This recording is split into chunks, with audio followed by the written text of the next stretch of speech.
Hey, good evening there, and welcome to another episode of Dan Plays Games from the Elder Times here on the Wandering DMs channel. If you're new to the channel, I'm Dan. Hello, nice to meet you. And the game from the Elder Times that we have been playing the last number of sessions is the 1988 Advanced Dungeons & Dragons Pool of Radiance game, the first game in the beloved Gold Box series. If you have watched the stream, you know that this is not a speed run. This is the opposite of that. This is a careful, deliberate run. And I have not played through the game before playing it live on this series. So please, no spoilers. Whatever I run into here, I'm running into the very first time. So I get to kind of share the surprise and the exploration from a game that a lot of people really like that I personally never got the chance to play through. And we should be near the end game. We actually have been playing this for a while now. This might be the last one or two sessions that we play through. We've spent a while in the last castle of the game, Valjevo Castle, which has this giant poison garden maze that's really enormous. At this point, pardon the stain. Here's my graph paper. We have actually mapped out like every single part of Valjevo Castle at this point, and like last time, realized that the whole maze is actually like symmetric with a 180-degree rotation, which was kind of stunning. So that actually helped us clue into the one thing that's a little bit asymmetric, with very gentle, very tasteful hint from a viewer last time of where there is one of the very few secret doors in the game that lead you into the next, presumably last part of the adventure. So I'm gonna take advantage of that secret door, and where we left off last time, I did go down into the warned about pit where there's a Medusa. Got one or two of my characters petrified, so we did have to go back to town, make use of the temple to get everybody back. Everybody's back. We're healed up. We're ready to go. We have all our spells. I think as usual, I've got all my characters under a mass invisibility spell to try to help get through the guards at the gate, and of course the castle it's a giant castle. It's really huge. It's got a giant maze which is guarded by giant snakes and giants. So I made everything extra large here. So I'm going to try to get through the gate. We do know how to get to the secret part of the keep in the center. And we'll see what we can make of that. As I noted on our Sunday show, we had a really good Sunday show with Wandering DMs a couple days ago, where we discussed dealing with impossible odds in your adventures, which is potentially a hard thing for DMs to adjudicate. So I have been told by people on this stream quite some time ago that I used a particular magic item, namely Dust of Disappearance, that you absolutely need to get through the end part of this game. So it's conceivable that I've locked myself out of victory months ago, which is a thing that older video games would do to you.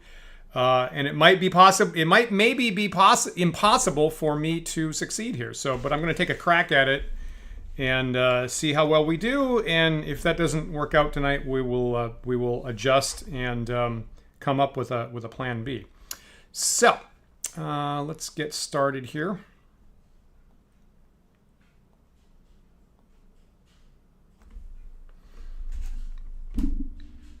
As you know, I tend to, I do these things. We do these things not because they're easy, but because they're hard. So I haven't optimized my character ability scores in this game. I've lost one or two characters maybe early on. I generally have loaded saved games very rarely. Trying to, like, the way that I would normally play D&D is kind of how I've mostly tried to emulate walking through Pool of Radiance at the moment. So at least one more time here. Here's the classic code wheel to get through the 1988 copyright protection. So I need an elven rune that looks, is that it? No, that's not it. to match up the highly digitized on-screen symbol. No, that's in a different direction. That's it, right? Okay. With a dwarven rune that looks like it's probably meant to be a diagonal rectangle. Okay, so follow the dashed line, which is Savior. Okay.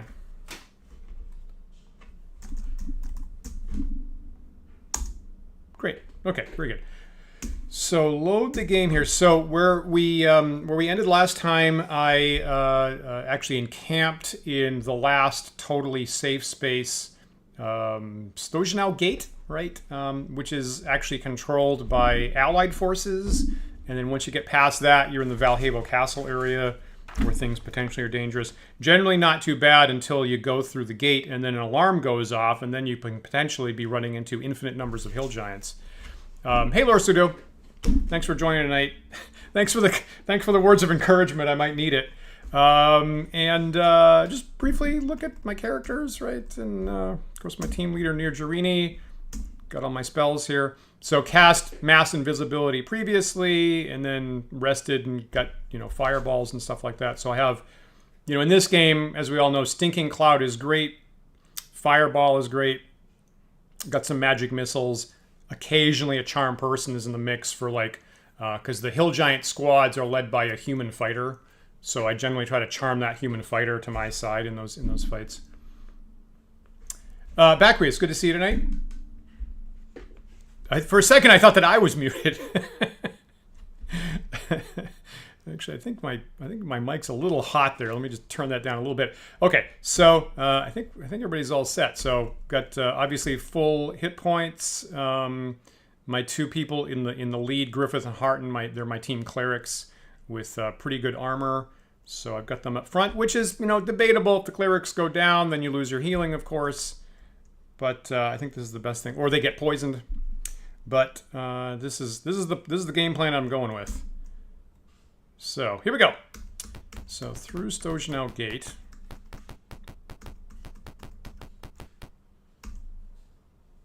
So here I am in the castle area where they don't let you use the overhead map. So if you can see, this highlighted part is the path that I'm going to take here to the central keep here tonight. So I'm going to go to the southeast gate, which is I guess what I've been using lately, of the two possible gates. So that's off to the right here.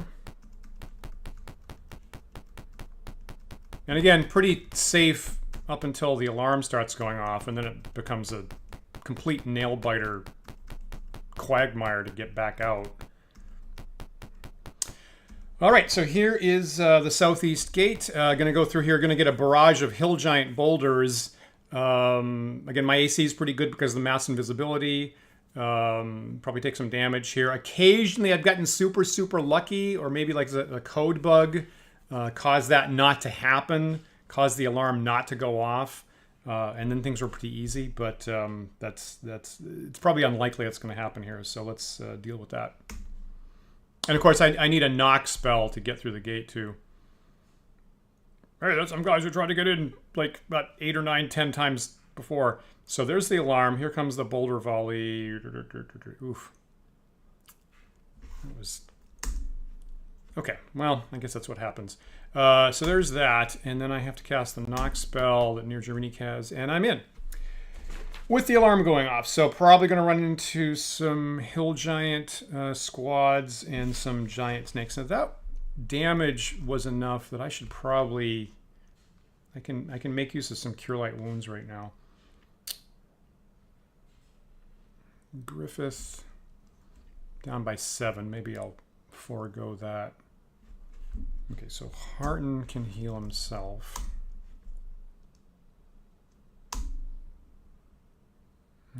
From 15 to 18. Maelwyn. Jeez, somehow Maelwyn took like 15 points of damage? How is that even possible?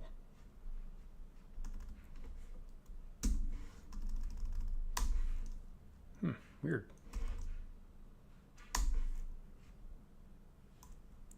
So Maelwyn is down by 10 right now.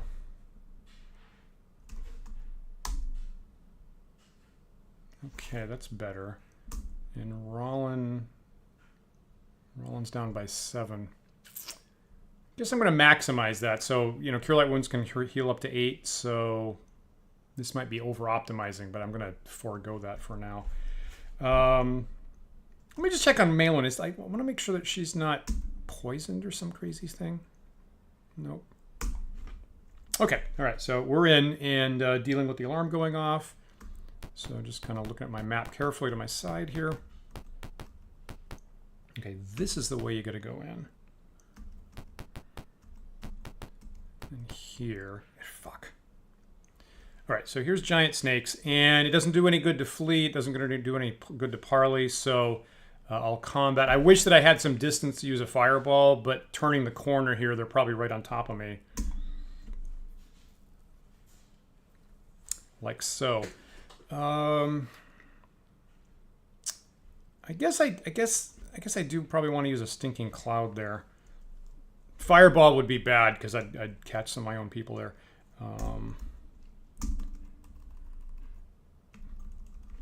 You know, I'm actually going to delay. So Rollin can't possibly kill one with the sling. So I'm going to delay so that maybe like a stinking cloud goes off, incapacitates one of them, and then he can just coup de grace it. Let's try that. Okay, so here's Cadell. Cadell definitely has stinking clouds available.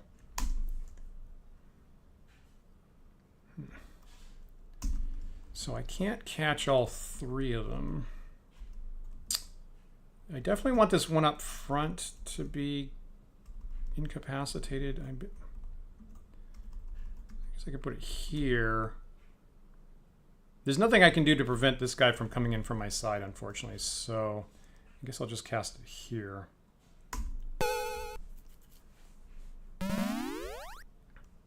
Good.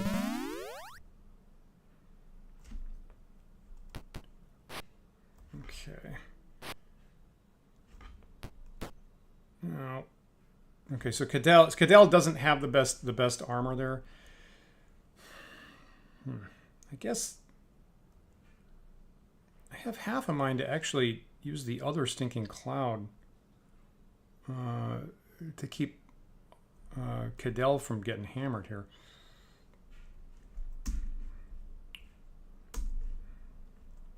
Thing is, near Jarini's in the way at the moment.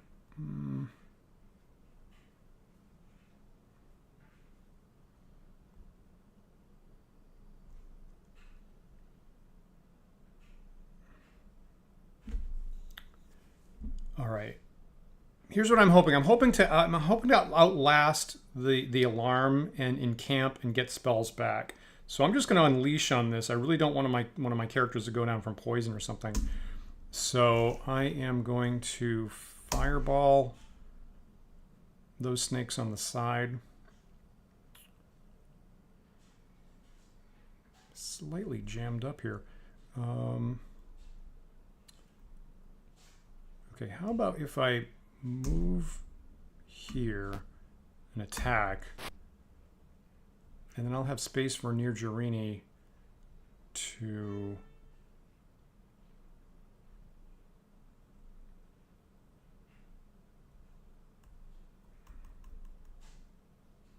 Well, I guess I'm committed to the fireball, so I guess that doesn't matter. So I will throw darts at this guy.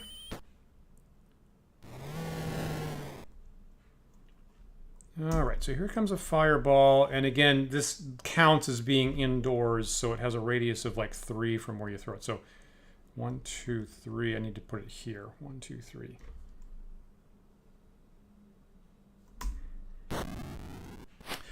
So this will probably not kill the snakes, right? It's going to leave them with about 3 hit points.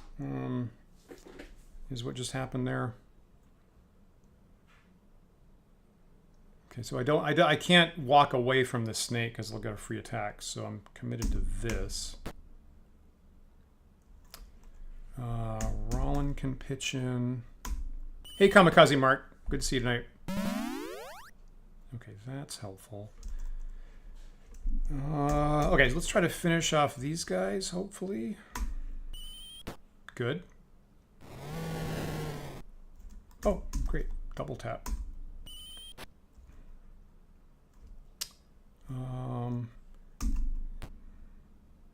guess I can finish him off. Okay, so hopefully Rollin can, with the Sling of Seeking, can hit this guy. Okay, so now Griffith is free. You can do this, right? Okay, so there's that. So use a Stinking Cloud and a Fireball. I think I'm okay with that, right? I don't want to screw around with poison monsters, and frankly, I'm a little bit fortunate that Cadell didn't go down from poison right there when he got hit. And unfortunately, the castle apparently has effectively infinite batches of wandering giant snakes like this, so this doesn't get any better until the alarm goes off.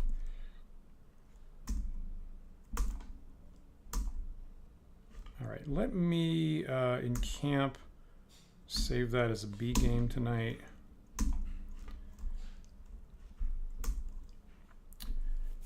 So Cadell is now down by 12. So let's cure him some.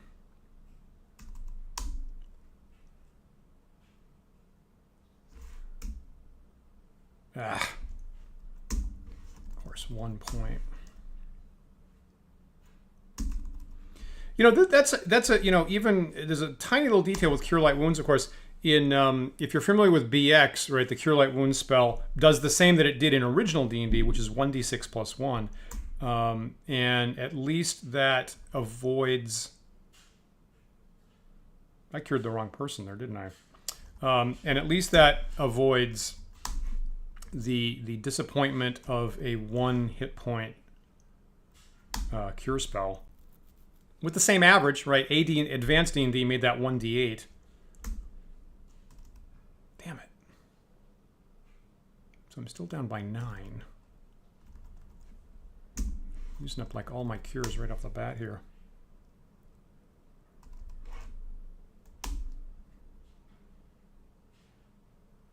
Okay. Okay, so Cadell's down by 3 now. We'll call that good enough.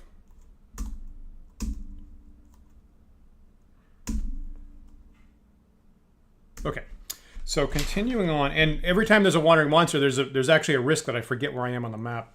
Hey Zoe, yeah, we are in the we're in the Castle Hedgemaids. We at this point we know how to get through it. So in the last session, I completed the mapping everything here. Discovered that it's a copy of itself if you rotate it 180, and then did with a little bit of a hint. Use that to figure out where the secret door is in the keep. So I know where to go if I can just survive all these hideous giant monsters here. Okay, so this ought to be this like very long northern passage. Anyway, I hope I finished... Ah, fuck. No, I don't want to go through the 200-point poison hedge there. So every time there's a wandering monster, there's a risk that I have the fight and then forget where I am on the map if I didn't get that thought finished. So the alarm is still going. All right, so here I go to the northeast quadrant of Valjevo Castle. It's going to go this way, about 3 steps. I guess 2. So then come here, around this bend. And fuck. Okay, so hopefully this gives me. I'm not going around the corner, so hopefully I have some space to utilize with this fight. Give me a little distance here. Okay. So what I really want to do with a fight like this is I want to put a Stinking Cloud right in the middle of the garden path here, and then have my armored clerics block the 2 sides of it. Doesn't work quite as well in this direction with the snakes. If it's north-south, it works a lot better. If I'm fighting hill giants because they're tall, that works a lot better. Okay, once I get... So that worked pretty well to have Rollin delay. I'm going to do that. Okay, so does Melon... Yeah, okay, Melon has Stinking Clouds. So... Okay, so where I really want it is like about here. So So I need to get, I think I need to get right behind Hearten, because the range is only 3. Okay.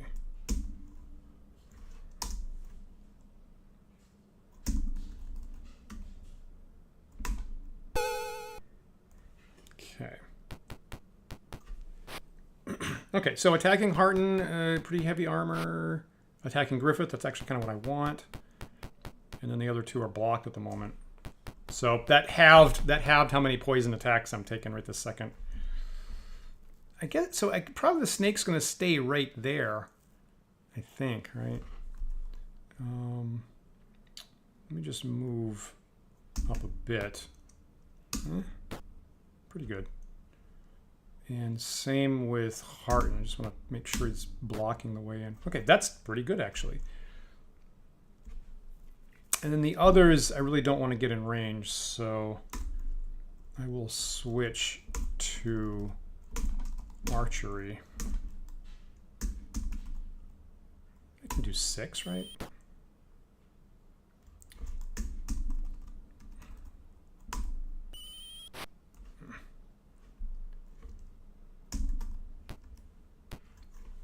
And I'm going to have Neo Jurini use her arts, use her darts for use her arts with the darts at the moment. I'm just going to try to save the magic firepower. Neo Jurini does like a surprisingly large number of kills in this game. So I do want Griffith to be blocking this way in. So that's, I like him right here, and then pick the guard action.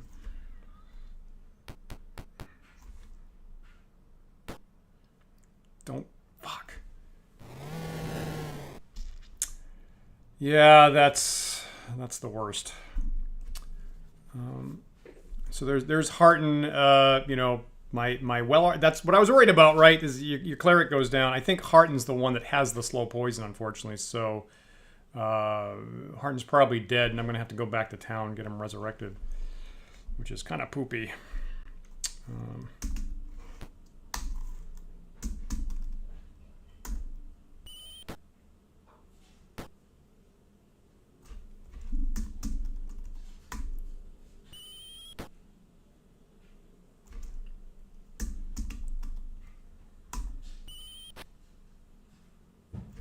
If you can get in the maze, if you can get in the garden maze and outlast the alarm, which is what attracts all these wandering monsters, you really ought, if at all possible, you ought to stay in the maze, in camp, rest up in the maze, is definitely what you want to do. Unfortunately, you know, somebody gets poisoned, somebody gets petrified in an encounter, and there's a lot of poison. You got to go back to town and restart the whole process. But that is, I just got done talking about how we expect the game to be hard, so I shouldn't be surprised at that. So who should, so now I can't block that way in, unfortunately. I could throw down another stinking cloud. I mean, I'm going back to, I probably have to go back to town anyway. So who's got the best AC now? I guess Maelwyn and Rollin have, well, actually, Neo Jurini has AC -2. Do I want to push her to the front? I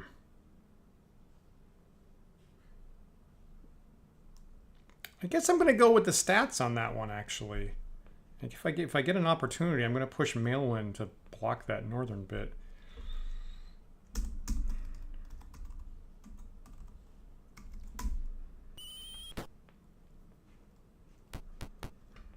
That's good.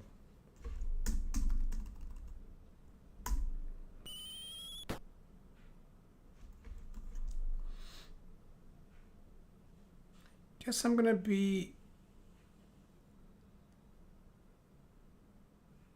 you know, okay, so you know what, so it seems like that snake right there seems confused about getting past the stinking cloud. So based on that, I'm gonna have Griffith go up here and push this. Oh, fuck.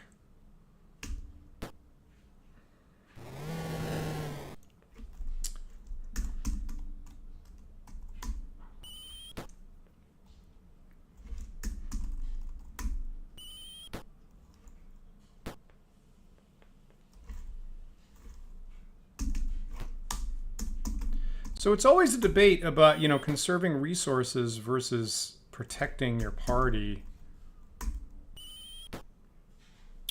And it didn't quite work out for me this time. Hey, Disparel. Yeah. Good to see you tonight.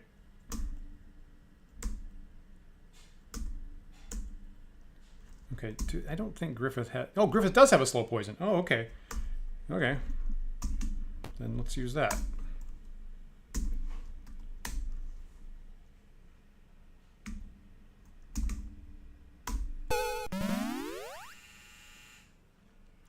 Now, so this is good. So Harden's back up. Harden's not dead. But I keep making... I have made him... So no, we're not entirely out of the woods because he's going to be degrading hit points over time. You know, now I can't rest up, right? So I wanted to rest up, and I can't because of that.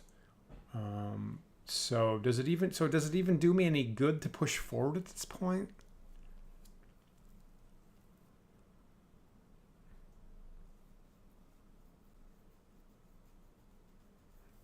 Right? So now I don't have the option of getting all my resources back in the castle. That went away because of the poisoning. What's your advice on that? Should I push ahead, or should I just go back to town and get him depoisoned so that I can rest up when I need to? My instinct is to go back and not have this be happening.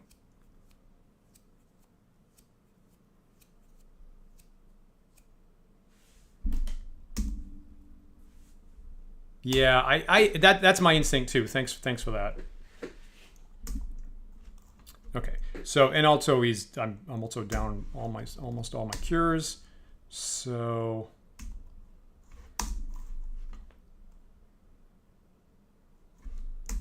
hope I'm not being too overly fiddly with that plan, but that was kind of a bad break there. Yeah, right. Yeah. So at this point, all my heals are gone. I think I agree with those calls. Okay, and it's actually not going to be entirely trivial just to get back out. So I might run into... I hit 2 giant snake groups coming in. I might hit 2 going out, and possibly some hill giants too. So yeah, when you have the alarm going on, it's really not ideal. So I'm currently facing west, so that means I must be at that point. Let me just save this as the B game here. Okay. Oh fuck. See, like this. I'm boxed in by multiple groups of giant snakes. All right. What can we do about this?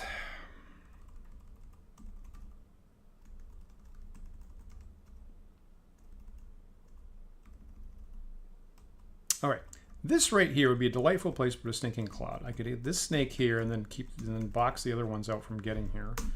So, pretty sure, yeah.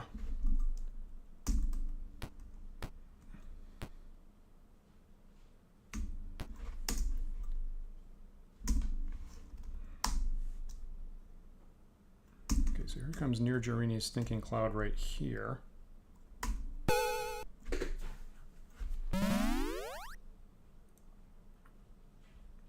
I just have to avoid...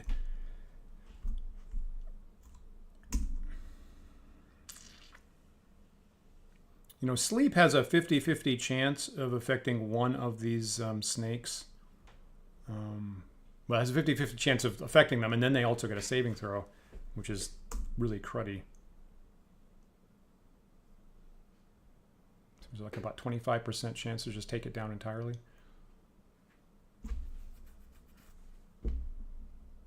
Yeah, let's try it.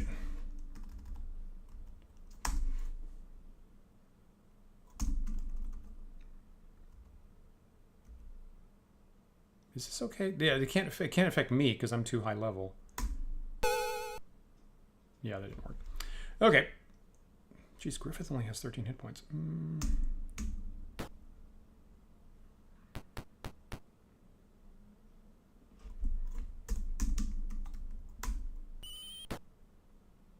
Pretty good damage.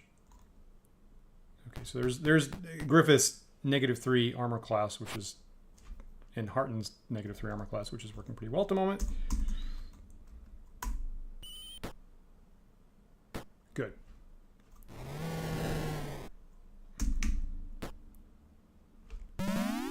Okay, that's good. You know, let me see here. So what I ought to do is I ought to use the ranged weaponry on the other snakes.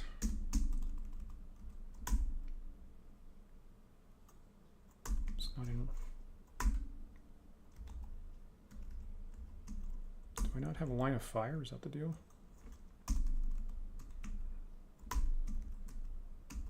Well, that's unfortunate.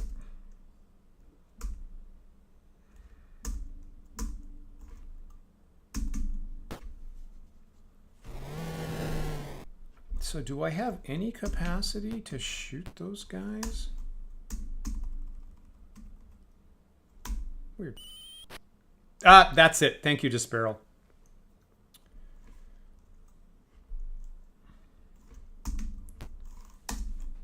I tend to forget that, you know, it's funny because I'm actually, even in my own D&D game now, I'm wondering about that rule, because the confusing thing is that it works differently for spells versus archery. And my gut keeps telling me that it ought to be synchronized, and it's not. And I personally, as a player here, I keep getting confused by that. It's funny because that is the rule that I play with myself. And for some reason, I keep having that problem there.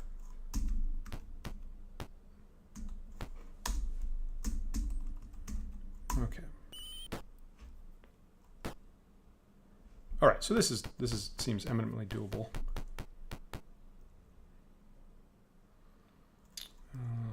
Use ready.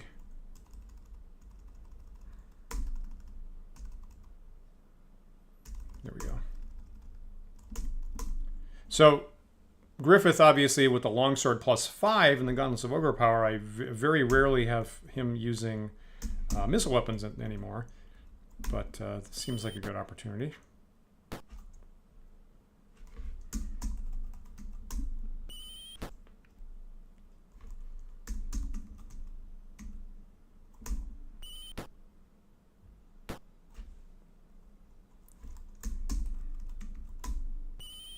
All right. So hopefully, I kind of like this snake to get into that spot where it's easy to hit. That is not happening.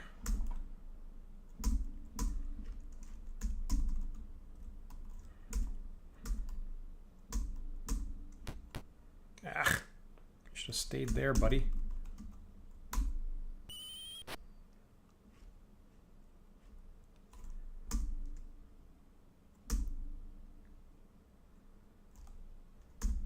Can't possibly be a line of fire. Nope.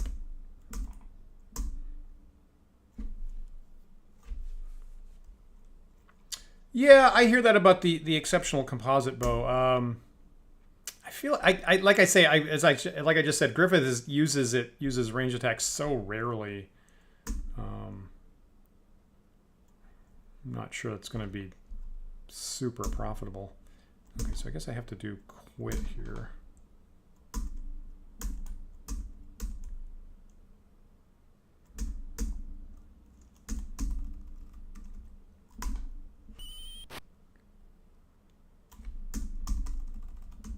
Potentially, I might need to buy arrows too. Hart doesn't even have a missile weapon.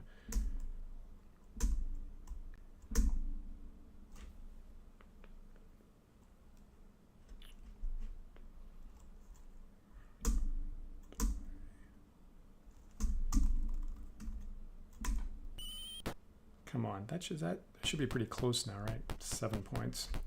Okay, this ought to be easy.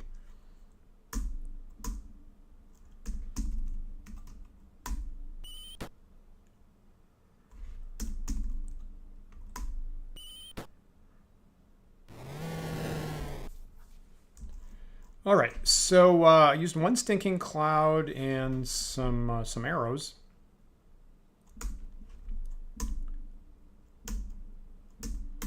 As I am trying to fight my way out of Valjevo Castle.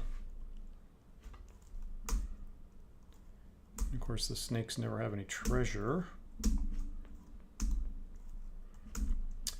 Okay, once again, so I'm here turning this corner. Yeah, I hear that. Damned alarm. Right. So there's heartened hit points going down because of the poison. Beats being dead. So I have to go west here.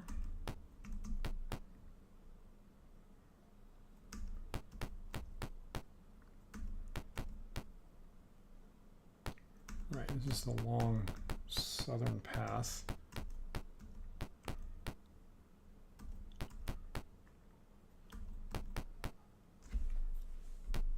Hearten's at 9, and I don't have any healing left, do I?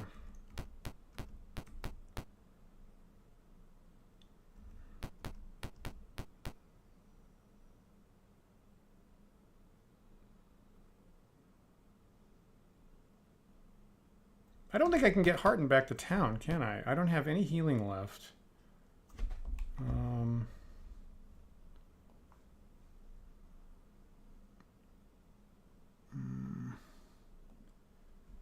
I don't have any cure scrolls. That seems like really rare.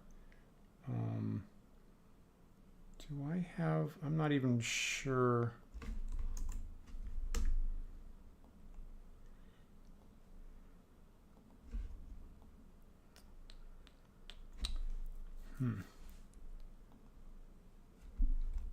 Oh, really? He'll hover at 1 hit point? Okay. All right. That's useful. Thank you so much.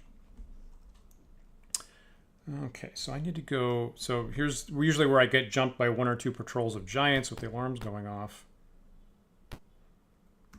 Interesting. Okay. Well, that's handy-ish.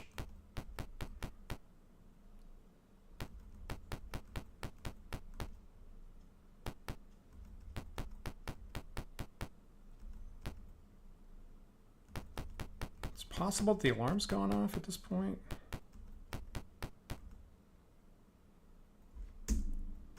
Okay, and here we are at Stojno Gate. I believe I have to get to the other side of the gate to be safe, because I guess is what we've learned. Okay, so I think I'm safe from castle guards at this point. So now we're going back to town. Get him actually neutralized. Now there can be wandering monsters here. Alright, good on that. And then actually there seem to be like kobolds on the north part of this map that seem permanently hanging around.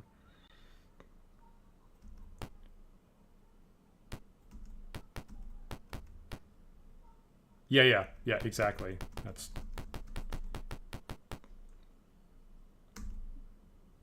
Totally agreed about the risk of resting right now.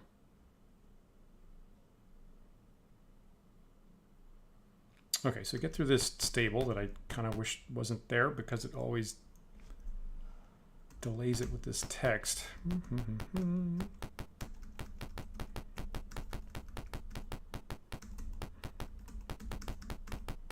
Alrighty.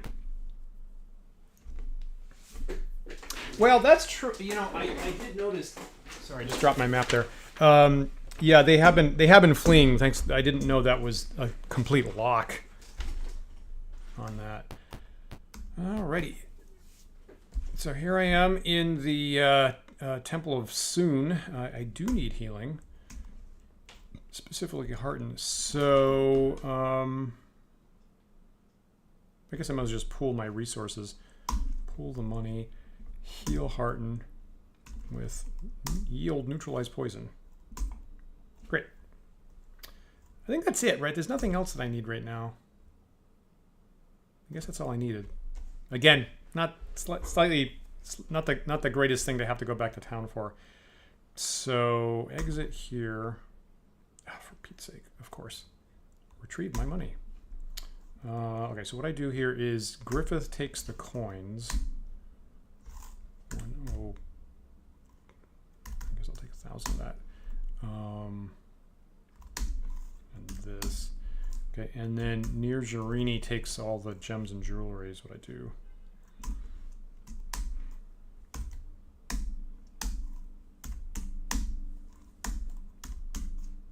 Okay, that's pretty efficient.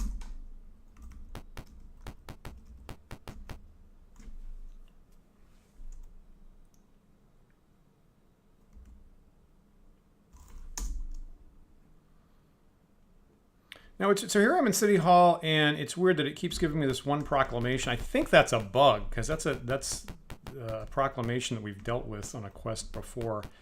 So you know what I'm going to do here. So go in here.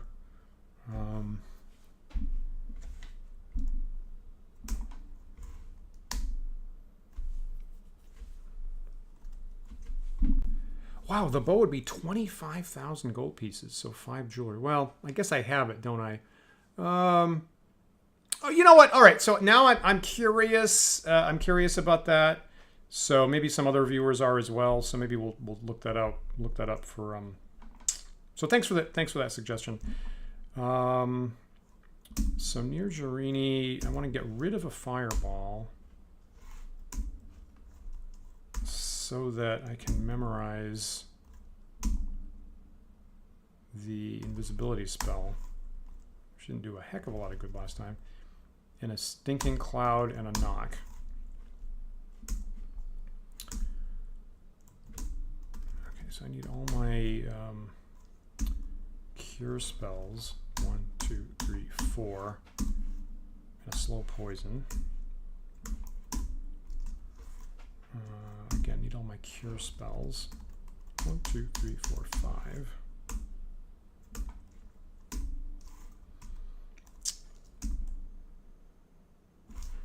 This.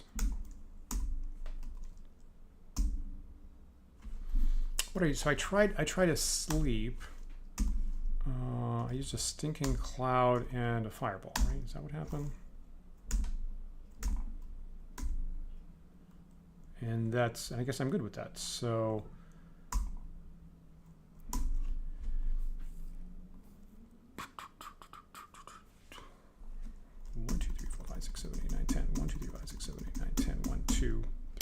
okay, so we had like for a Sunday show, I think 2 weeks ago, right? We did actually a show on natural healing, and I feel it's actually kind of an important part of the game to have that kind of dialed into a reasonable number. So I do that in my own D&D games. I'm pretty comfortable with just having the party have to rest for, like in right this second, 3 weeks.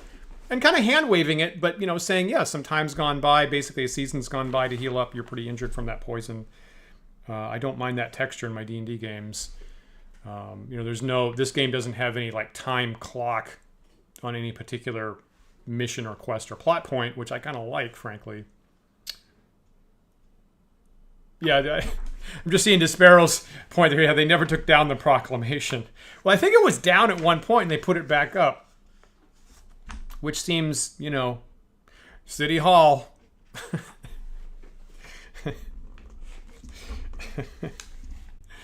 You can fight for City Hall. You can't fight against it. So yeah, let me, you know, let me also check in on how many arrows my folks have. So I normally like, and at this point, I will save this as my A game now. Let me just see how many arrows. So I normally like 50 or 60, which when I looked it up previously happens to be the number that English archers would tend to bring to the field of battle. Okay, I'm around 50.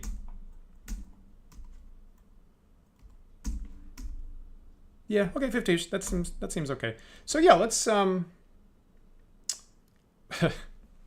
okay, so now you got me curious. So you said, so Despero said earlier, where You can get the composite. So go to the shop district. Go to the bend that makes a backwards L shape. On the south, like down here. Is that right? It's the one immediately south from the corner. So here. So this shop south. No, that can't be it, can it? Well, let's take a look.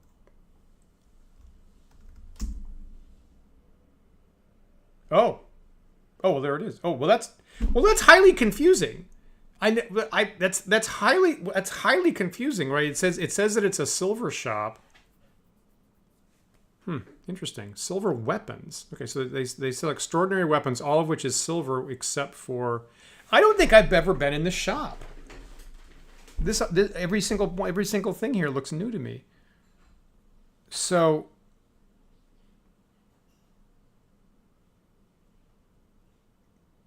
Okay, now I understand silver weapons, right? I get that to cut through lycanthropes or low-level undead or stuff like that. Why would you want silver armor? So, like at the bottom, silver chainmail, silver plate mail. Why would you want that?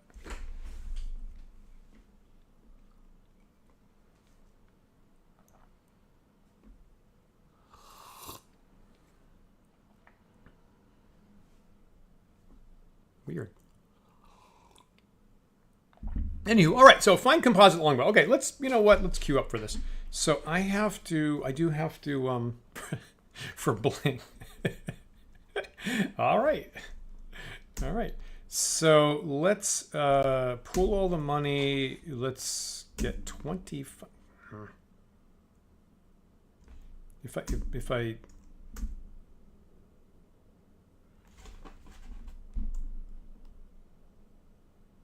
Okay, so I guess Griffith has to take some of the jewelry, I guess.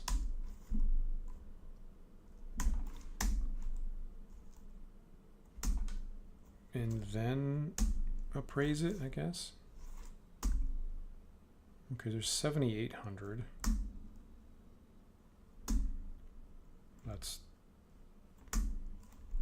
That was a piece of costume jewelry right there. Werewolves can't bite you in silver armor. That would be nice. That would be worth it. Okay, what am I up to? So I'm at about 12,000 now. I guess I'm about halfway.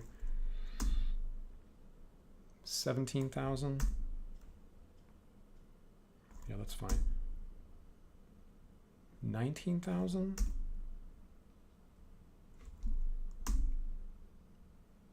So I'm about 20,000, right? Okay, let me pool all the money. Oh, plus the 1,000 platinum I already had. So 5,000 platinum is 25,000 gold pieces. So that actually is enough. Okay. Yeah, perfect.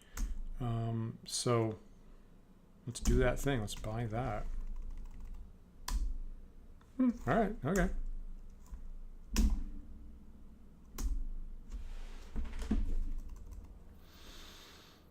Now that short bow was magic.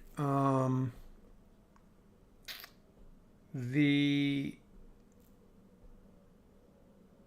magic bonus in AD&D doesn't attach to the arrow for defense penetration purposes. So it's not that super important that I hang on to that. Yeah, I think we're coming to the same conclusion there. Pretty sure everybody who can already has a magic missile weapon. It kind of hurts me to get rid of that, but yeah, I agree with that. I guess it hurts me. I wouldn't do this in a normal D&D game, but I guess I got to sell that. The smart thing here is to sell that. So do that. Actually, take up the longsword and the shield. Sell. Whoops.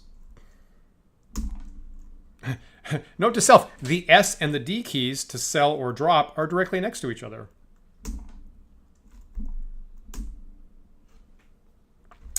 Okay, so that is our new situation. So let's... Right. Okay, so standard thing. So we will take this, take most of the coins. I do this like, I don't know, 450, I guess.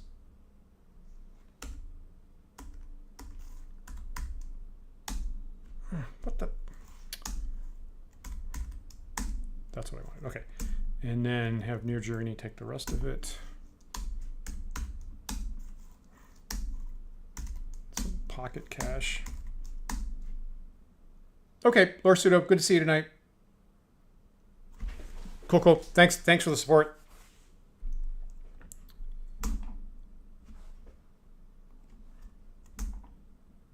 Cool. What the? My keyboard seems a little confused at the moment. Did I take the num lock off? Is that what happened? Okay, so I think I'm in pretty good shape here. So I will just save the game right here as the A game. You know, let me look. Okay, there's. Why is that? I'm gonna look up Rollins' experience. So in this game, in my current game here, everybody has hit their max level except for Rollin, who as a fighter thief actually has unlimited thief overhead. So let me just look at.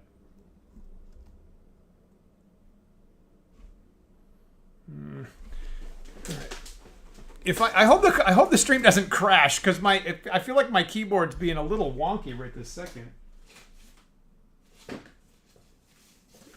Just picking up my player's handbook here. So Rollin currently has 65,000 in both fighter and thief, the way that's recorded. So he is about 5,000 away from leveling up in fighter.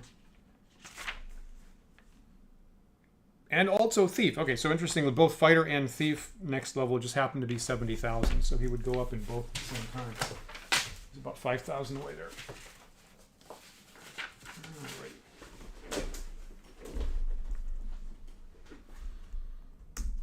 A lot of character sheets obviously have, like, you know, your experience and then a little line for, like, you know, next level requirement. And that actually makes a lot of sense because I keep looking this up over and over again as the game progresses. Oh, okay. Good point about the range on that new bow. Interesting. All right, so let's try this again. So,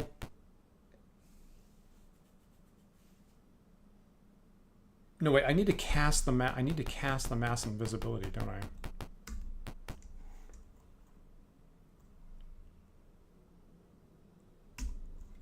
Yes. Okay, so Near Journey, I want to magic cast this. Almost forgot about this little piece. I got the knock spell, which is good. And then I can memorize the replacement fireball.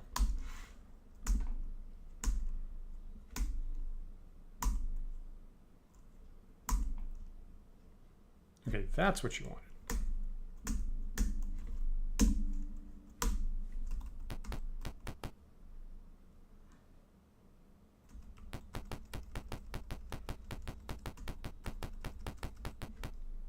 Yeah, I guess I should... Yeah, I guess it would make sense to save the game. I guess what I did last time is, like, just on the safe side of Stojanov Gate. Bash! Bash again. Someone clean up this damn room. Will no one rid me of this vexatious stable?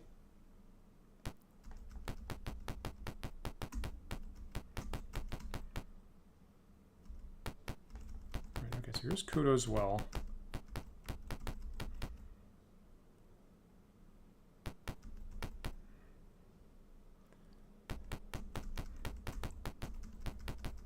Here's the whatever. And I keep running into like a band of orcs or ogres here. So I would prefer to avoid. even invisibly. Okay, so I will save it right here. I think that's good advice.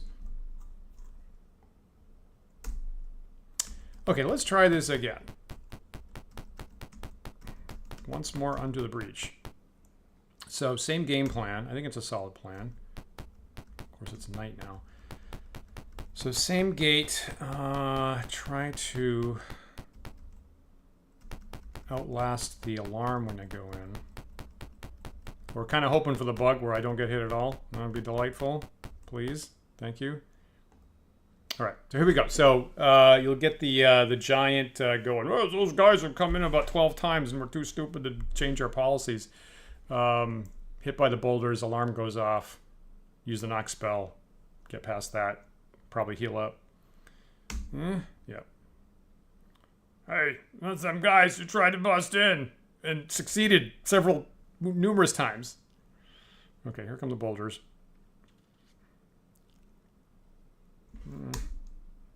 Okay, that's better. That's actually a lot better than last time. Last time sucked. Okay, knock the door. Now I'm in. Okay, so only 2 people got hit. That actually does help a lot. So Cadell is now down by 10, right? Got hit by 10, and Rollin is down by 6. Okay, so maybe just like 1 heal spell.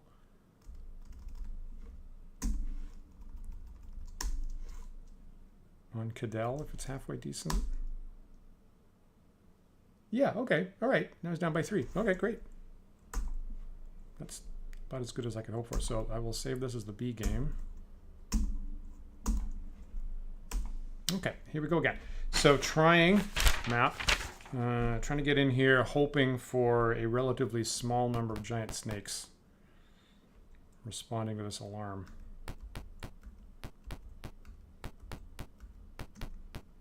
I also just put an eye to make sure I didn't have the slow search on right this second. I'm sure you guys would have told me if I had, but I was like, hope I'm not making a huge mistake.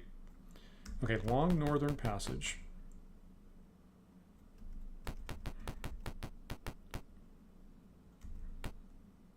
About 2 steps this way. Okay, well, for what it's worth, this is going better than last time. So go into the northeast quadrant. Immediately turn right. 1, 2 steps. Okay, there's some giant snakes. All right, so I probably have some distance here. Combat these guys. Good. Just take a look-see. Yeah, okay, so way down there. Okay, so if I can, I'll put a stinking cloud in the middle and then do my same thing. Again, you know, I don't see what else I can do but put my high AC characters in the blocking points. So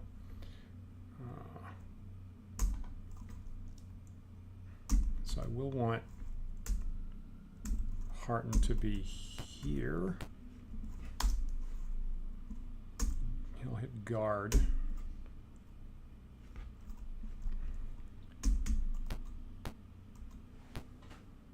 So basically I want the stinking cloud more or less right in front of me. It's a low level spell, so it takes off pretty quickly. So right here.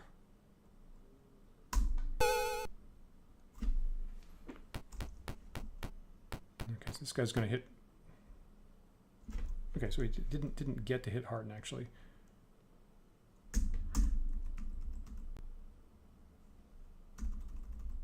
Yeah, I see that.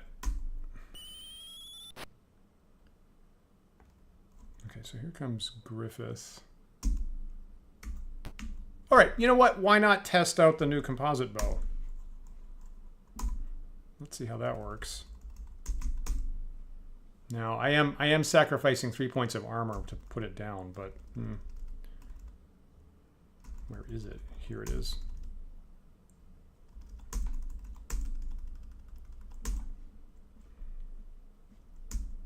Okay, let's see how this works. Okay, so I get the whole Gauntlets of Ogre power, I guess. So what, +3 to hit and D6 +6 damage, I guess. Let's see how this works. Yeah, all right. Yeah, yeah. Maybe it'll work better later.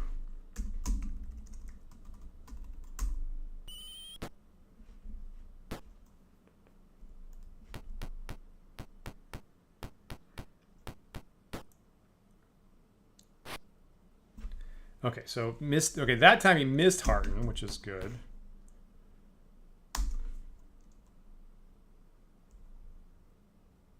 Did I deselect the gauntlets? Oh man. Fuck. Okay, thanks for pointing that out. God, I hate that.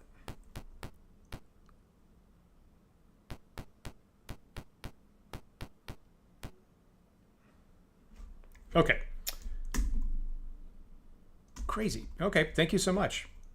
I get right, because I thought, yep, I guess I was taking the shield off and I glitched up. Thank you so much. Okay, let's try this again.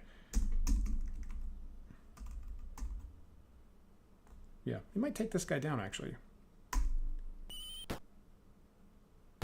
Okay, so I hit him twice instead of once. Killed him. Yeah, good. All right. Yeah, I see that. I see that. I see your argument. So duly stipulated.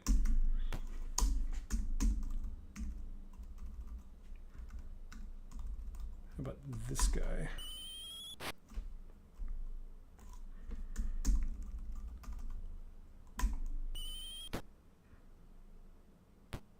Okay. Don't.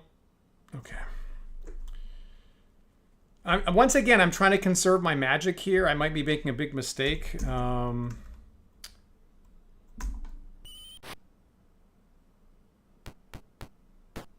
fuck. I might be making a huge mistake.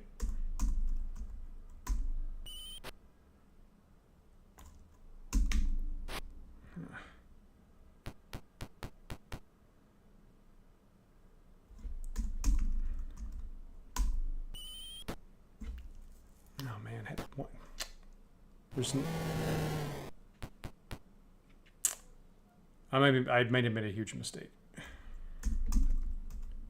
Because he's actually down on hit points.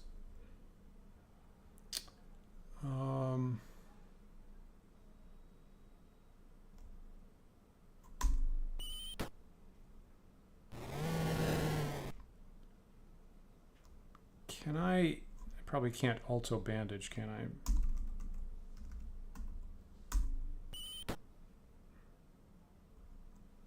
Okay, so I'm going to switch here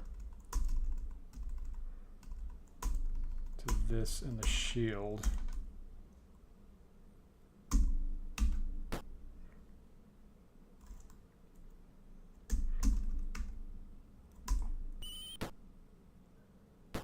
Oh, okay, well, that's exactly what I needed there. I'm going to bandage Hearten there.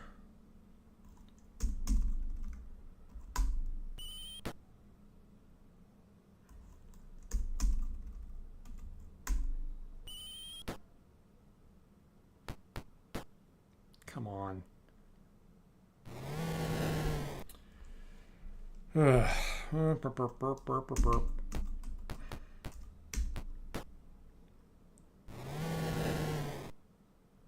So I'm right back in the same situation I was before. Getting petrified by that Medusa last time really was a really major speed bump.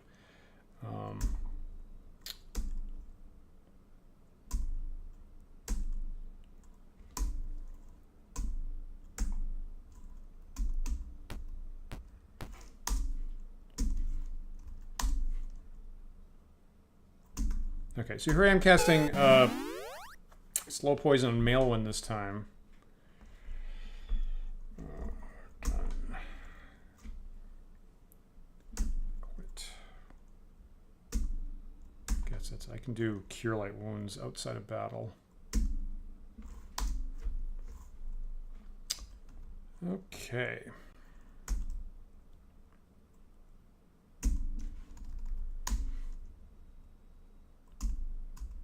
So get Hearten back up at least, which gives me his Cure Light Wounds back. So once again, so with once someone gets poisoned, then I can't rest. Then I can't get my resources back, and I have to go back to town to fix it. Kind of a bummer. So I guess, okay, so I guess the lesson is I need to not be conserving resources when I get in the castle with the alarm off. I just need to go full tilt with everything. Make sure I don't get poisoned or dead. Try to survive the alarm.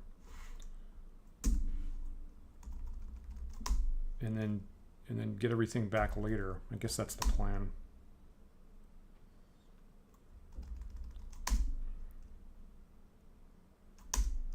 I'm not even in the hard part yet. This is just... Oh boy. Yeah, I hear that. I hear that. Okay, so there's all my Cure Light wounds. I will save this back as the B game, and I got to turn back around again. Boy, now I do wish that I had some capacity to cast Neutralize Poison myself. That would make a big difference. There's no... I don't think I've ever found a Neutralize Poison scroll. I don't think... Where's my scroll list? I certainly don't have any now. I have, you know, about a bushel basket of restoration scrolls, of course. Okay, let's... Did I just save this as B? Yeah. Okay. Okay, so unfortunately I got to turn back around again. So go back west here.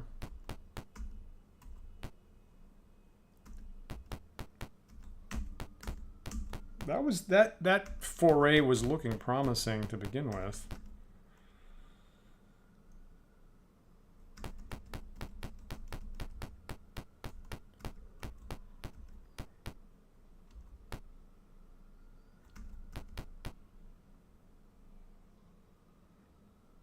Every time that text pops up, I think it's giant snakes attacking me. Like this. Okay. Of course, they're right on top of me.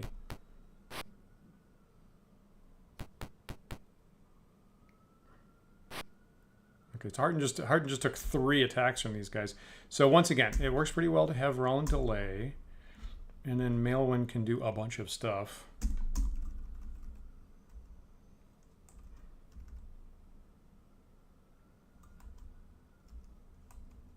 I guess like right there is fine.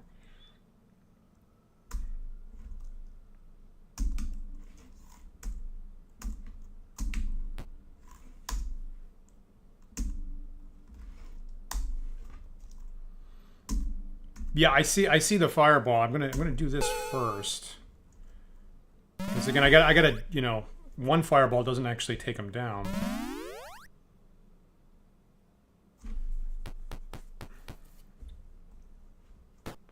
Oh man. Fuck.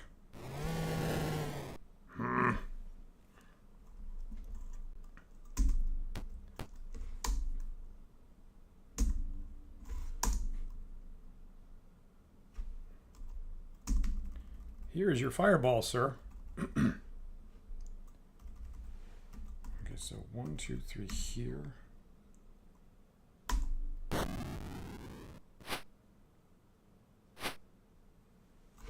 Yeah, I have never, it always, you know, right, because I hit the back side of him, didn't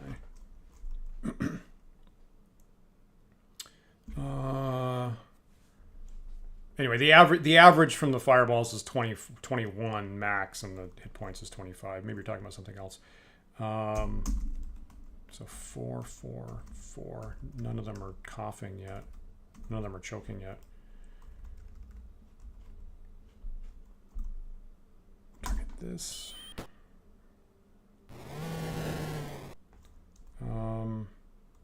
I guess I can just hit this guy in the head. Casting's not an option. I guess I can only hit this guy in the head.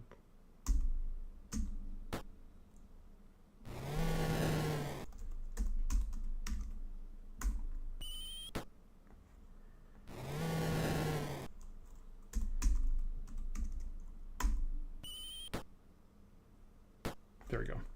Okay, so come back around. So I do have Griffith with 2 slow poisons for what it's worth for situations exactly like this.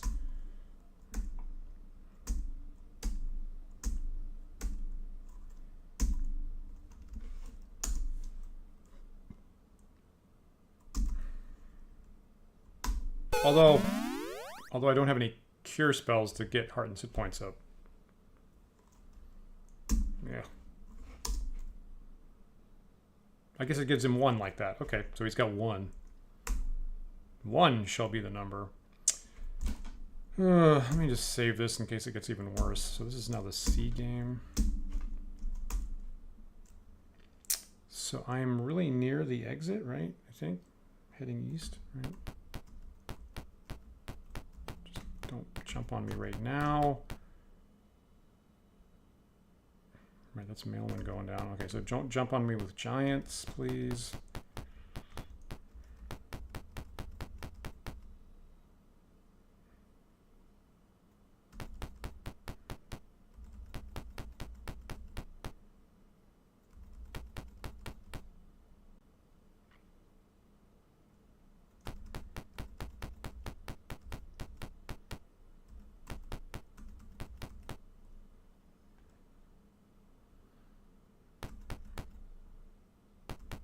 Maybe the alarm's off at this point, maybe? It's so close. I'm so close to getting a foothold in there.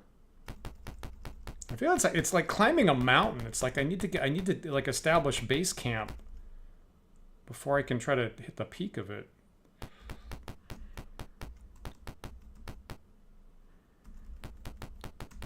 And I'm not managing to do that. Interesting. Some random aspect to how long the alarm lasts. Yeah. Oh, fuck. So like I say, I keep running into orcs and ogres here. Now these guys, it's occasionally I can warn them off. I guess I would advance and then parlay, I guess. I feel like that's reasonable. If it's ogres, that's a different deal maybe, but...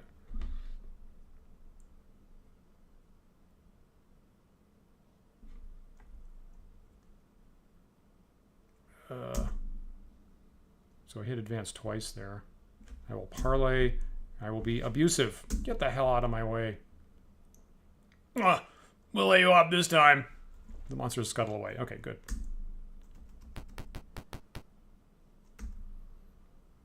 You know, why can't we just talk about these things? Why can't we talk about these things like civilized murder hobos?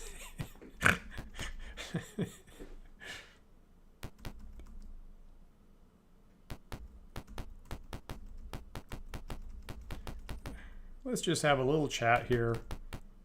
And like, if you don't do what I want, I'm going to kill you and everyone that you know. You know, we're just having a conversation.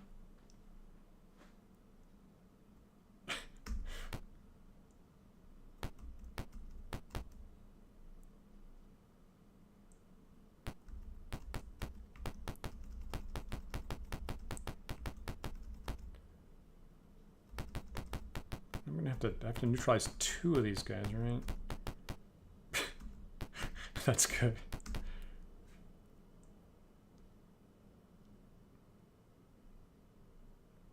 The City Watch eyes you suspiciously. Yeah, well...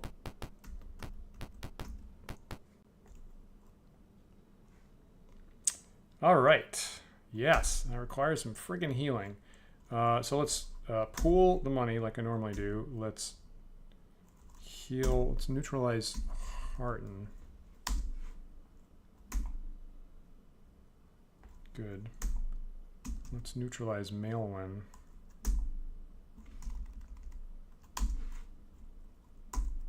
Good. I wasn't even sure I had cash on hand for both of those things. You know what? It even lightened my load. You know what? We're going to call that a bonus. Lighten the load. That's fine. And then take the money back. You know, I'm sick of handling this gold, actually. 0. 400. I'm gonna leave the gold as a tip. 99 gems and 65. And also this. Okay, I'll exit, leaving behind the gold. Bam.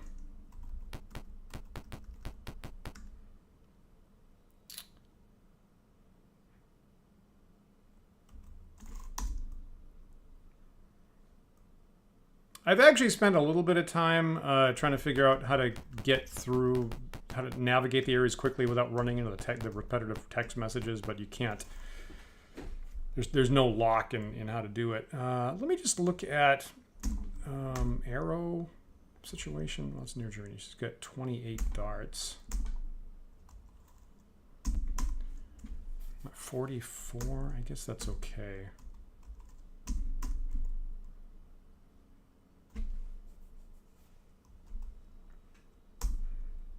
Hopefully that's okay. Yeah, 40-ish. That's okay.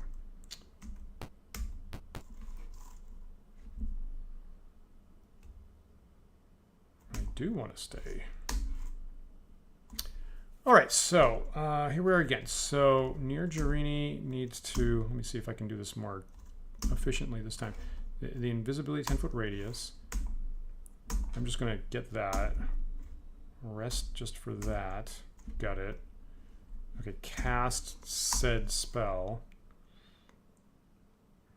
Good. Okay, now I can do the rest of my stuff. Invisibility basically being, you know, permanent until you use it, of course. Start up here. 1, 2, 3, 4. 1, 2 slow poisons. I'm glad I had both of them. 1, 2, 3, 4, 5. Oh, really? Right. Okay. I guess I could go through the building. Admittedly, I hadn't thought about that.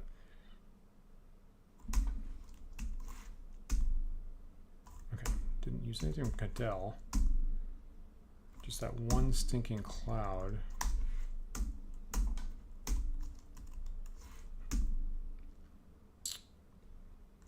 Okay, need the knock. Need the stinking cloud. Not the fireball. Alrighty, so now I'm going to rest for about a month. You see, Malwin's down by 23, and same for Pardon, basically.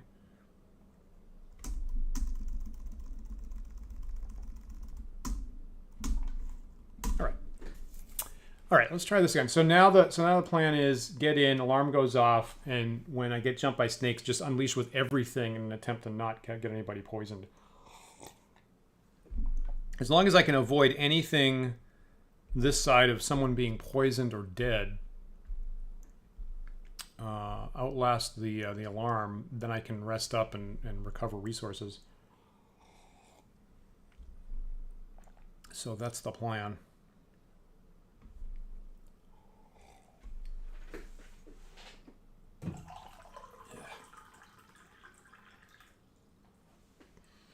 I should mention, I should have mentioned at the top of the show, my partner in Wandering DMs, Paul Siegel, his, longtime passion project, his horror game Fearful Ends is currently on Kickstarter, actually. So if you go to fearfulends.com, you'll see a link to the Kickstarter. So we love that game. We play it a lot. We've been talking about it lately. And if you have any interest in, lightweight, really tasteful, fast playing, kind of narrative, designed horror games, I would highly recommend you check it out, because we've had really, really good experiences with it, and he's been running his horror games for many years, actually, to dial it in the way that he likes, and Paul's really good at it, and we like those rules a lot. So go to fearfulends.com and jump over to the Kickstarter and join in. We'd love that. What are we gonna do this Sunday? This Sunday we're talking about, I know what we're doing 2 weeks from now.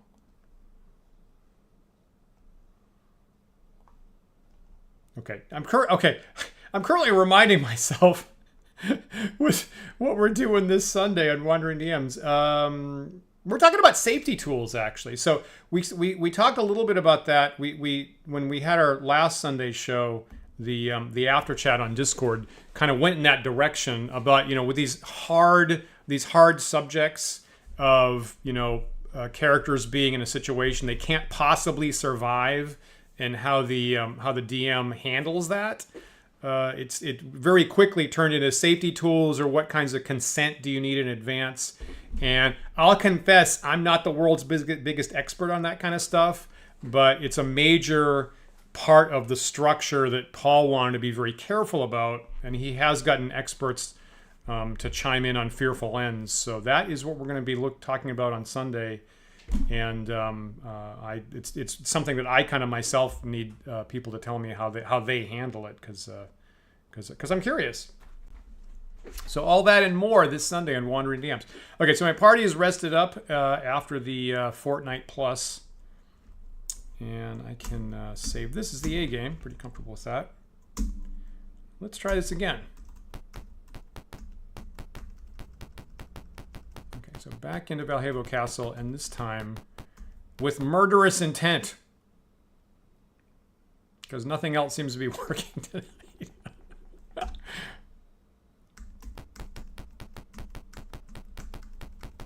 Friggin' giant, poisonous giant snakes, man. You know, Conan never had to fight more than one. I'm having to cut through friggin' a dozen every time I walk in the place. What's that about?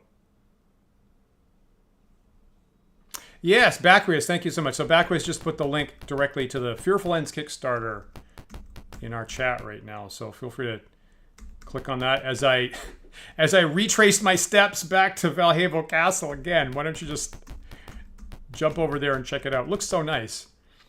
I love the cover. The thing is, you know, Paul showed me the cover to the Fearful Ends book probably 6 months ago.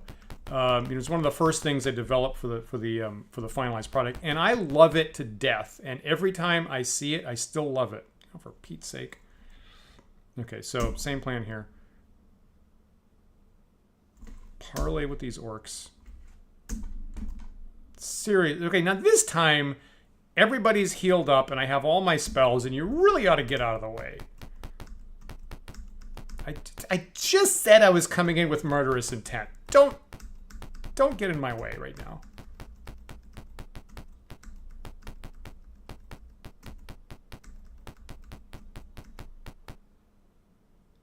Right, we said we were going to save this here, didn't we? That's the B game. I gotta remember that. That was the B game. Okay. So once again, nighttime.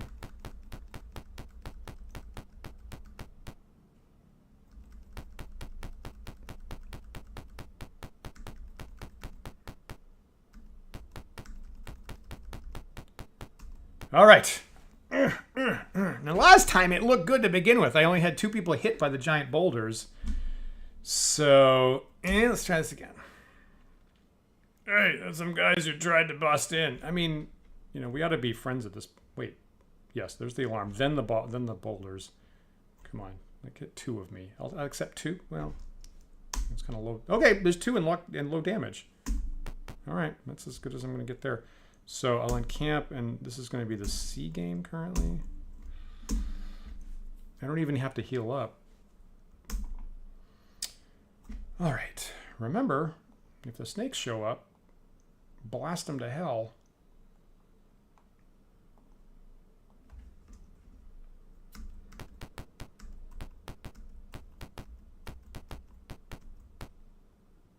One, two, three. Yeah, there's the alarm. We know. Snakes at any corner. Long northern passage. 1, 2, 3, 4, 5. Yeah, there we go. Okay. Combat. Now, actually, the north-south is better because the stinking cloud can completely block them. Now, I say that, so actually now I can completely block them and I don't have to use fireballs, actually.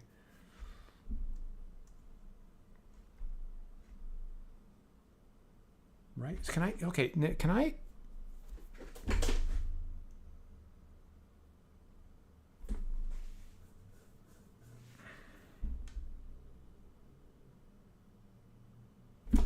just think about where. So the stinking cloud right here would be ideal. Here.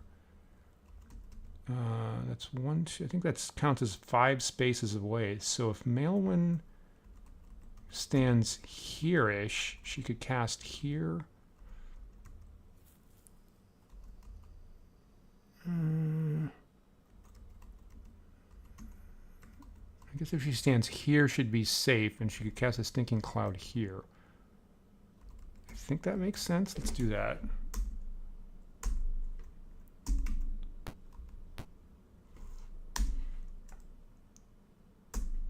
Right? No, I want to put it here. So take another step this way. Yeah. Yeah, you know, exactly. Yeah.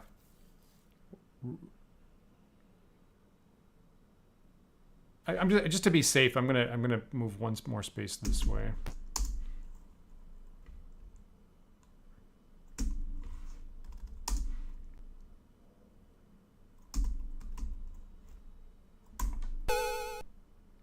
Okay. Yeah, actually, so, yeah, Tonight on Wandering DM's the sequel to Snakes on a Plane. I use that... We've been spending a number of sessions in this damn maze with these damn giant snakes. So I use that as a... one of the prior episodes, I actually kind of used a pun on that as the episode title. I think I didn't put it as a title, but if you dig in the description, I totally use the Jackson line.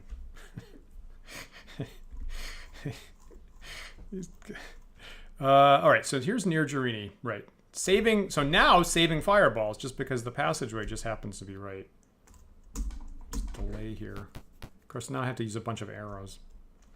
Probably okay. Use this.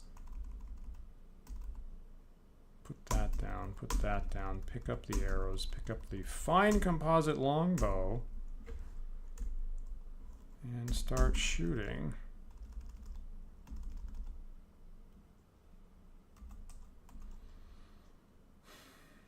You know, I do want to use one fireball, actually.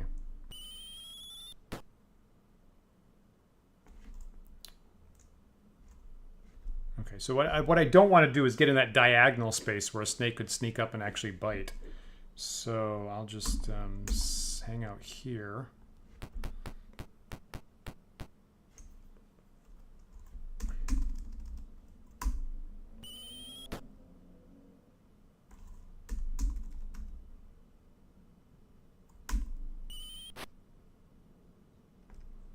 I've had quite a few thoughts about like arming the entire party with slings so I don't have to worry about ammunition issues.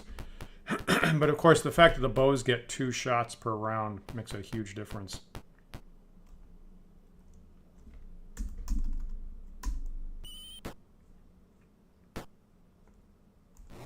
Okay, good start.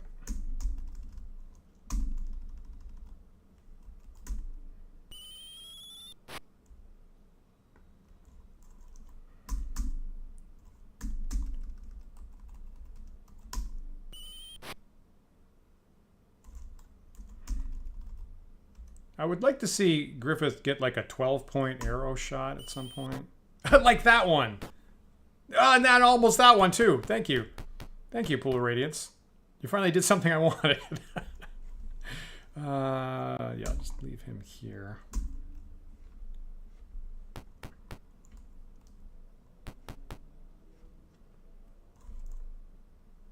Am I in range now? Yes.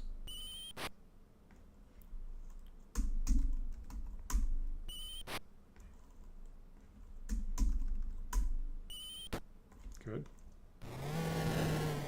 Great, get another shot. Like at this gentleman. Cool. Yep, I see that.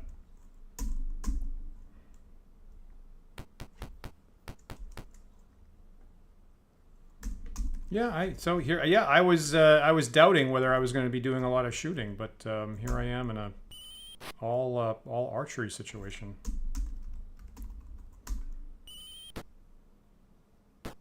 Nice, 11 points. That's good. Come on, Rollin. Nice.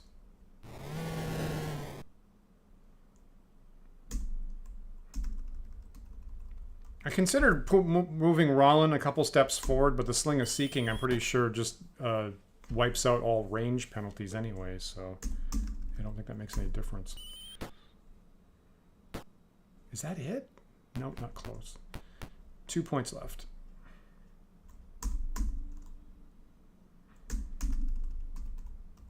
You can do this. Great. Okay. Okay, so one Stinking Cloud. So good tactical situation with the north aligned passageway in the path, I guess I should say.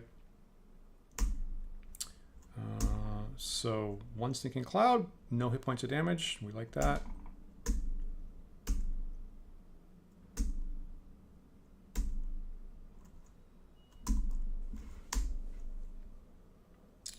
Okay. Camp save as C. All right, so this, I'm in that big northern passage, so a couple more paces this way.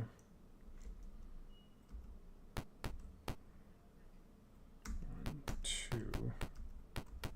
Okay, so just trying to get past the alarm without anybody being poisoned, basically.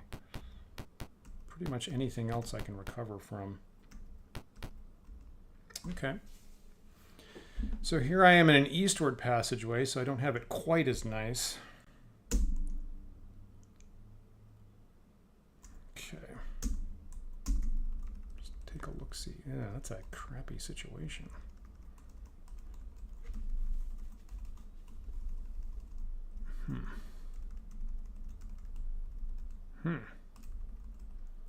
So, I mean, if I push near Jerini forward, I could Stinking Cloud right here.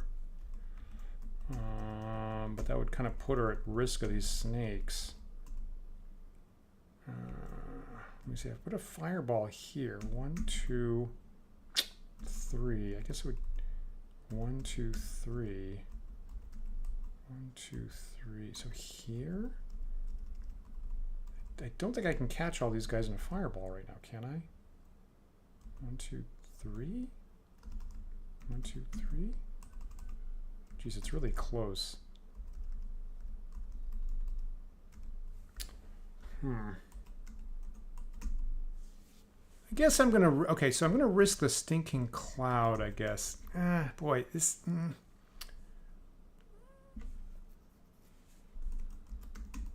think that's the better. I mean, they're not.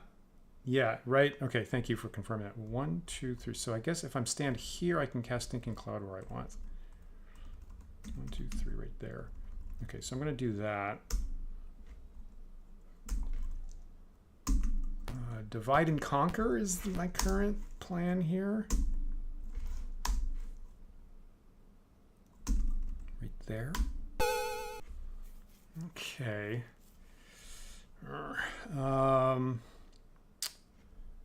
Okay, so they're not going to move into the Stinking Cloud, so I might as well just start shooting these guys, like this guy.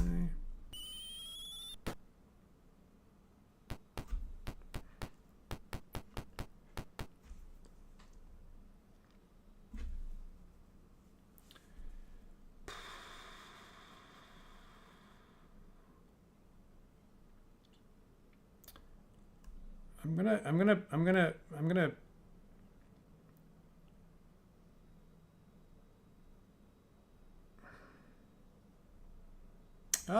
yeah, okay, all right. I just want to make sure the snakes attack Hearten with the high AC. This, yeah, this is good. Thank you. Come on, don't get poisoned. Okay.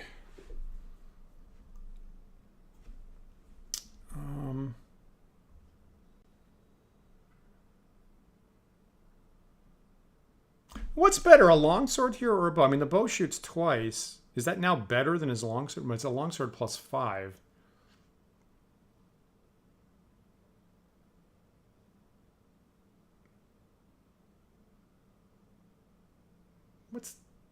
What's better with that? So what is that? One, like, but with large things, it's 3d6, right? It does crazy damage. I think the sword's better.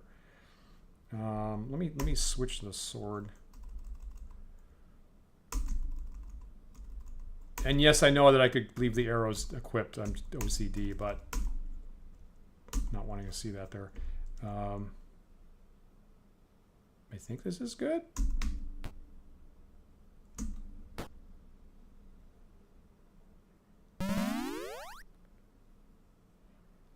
Okay.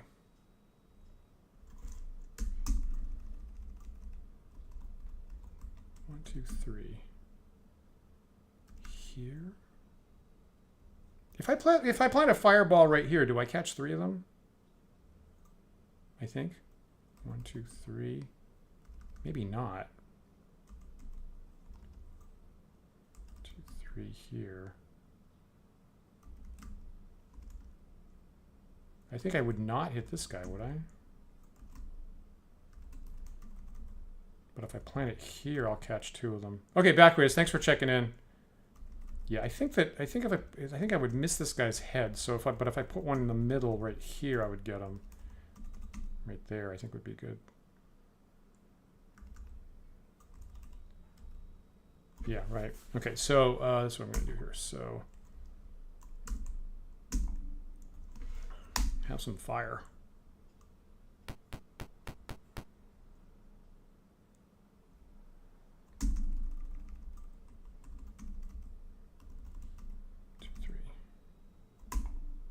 So I'm only going to hit 2 of them. Oh! That is the first time that a fireball took out a giant snake right off the bat. Boy, I really wish they were all in range of that. That is in all these fights, that's the single best fireball versus giant snakes I've seen. Yep. Okay, so at this point, now we're back to another archery fight. I'm pretty sure I'm safe here, right?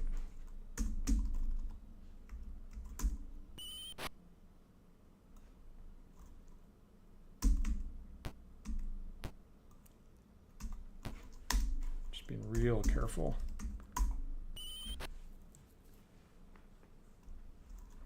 Okay.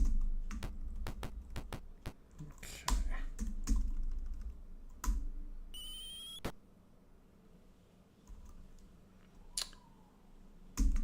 can't remember. Do I need to be like do I need to be in range of these guys for the prayer spell to be working? Maybe yes. Oh, for Pete's sake, you pieces of crap. You giant pieces of crap.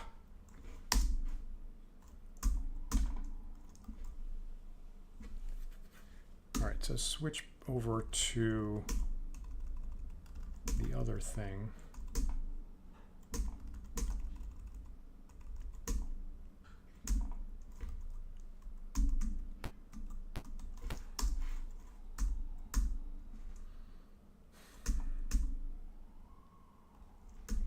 There's nobody remotely within line of sight.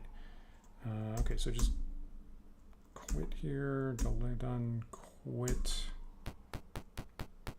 Okay.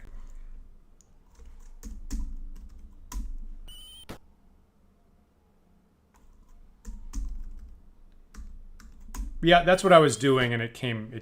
You probably noticed I was trying to delay, and then I was just looping between my own guys. This is fine. This is fine. It's fine. Right. So delay again. Maybe that other guy will come over. Yes. Great. Lovely. Just slide right in there.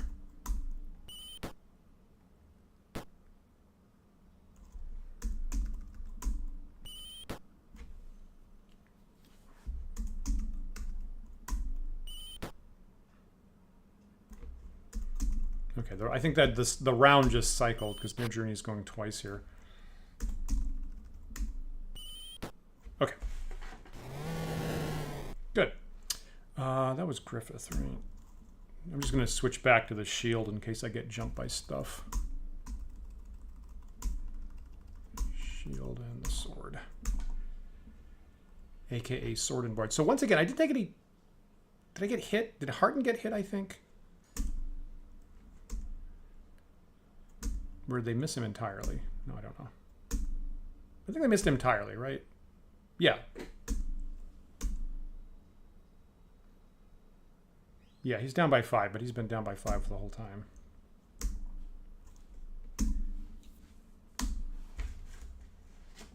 Great. Okay, so no. So I used a stinking cloud. I used 1 fireball, which is the best fireball we've seen to date, and no hit points of damage. Nobody poisoned, which is the current goal. So far so good. So we'll encamp. We'll save this as the C game. Again, hoping to outlast the alarm. Okay, so I have this corner I have to go around.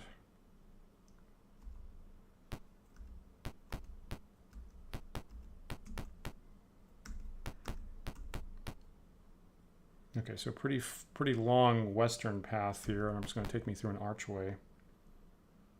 Yeah. All right. More of these motherfucking giant snakes in this motherfucking giant garden.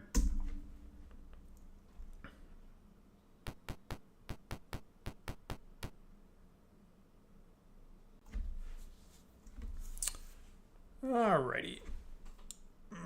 So the snake probably just guarded. So if I run up against him, he'll get a melee attack against me.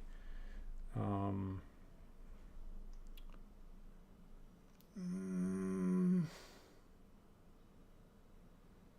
I have any choice about that at this point? Okay, I clearly can't get all 4 of them right now because of that move we just made. I don't know.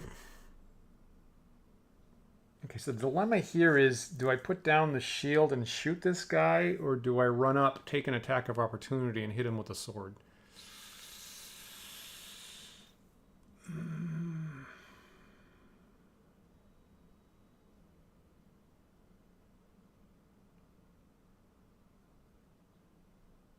If I get a chance, I'll put Hearten in front of him, I guess, is the plan. I am going to get a whole turn here.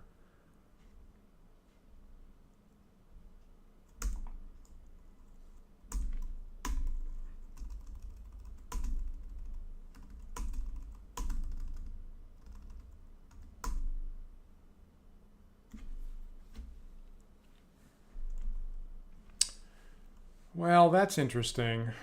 I'm just looking at Disparal's strategy there.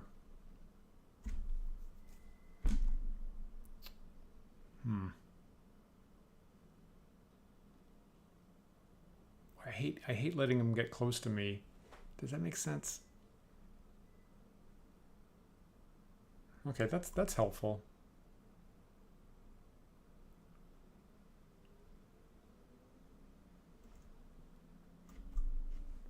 I think I'm gonna take the idea of moving back, but I am gonna.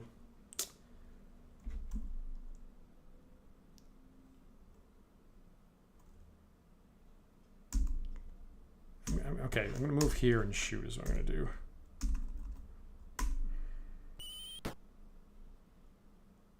Only hit him once.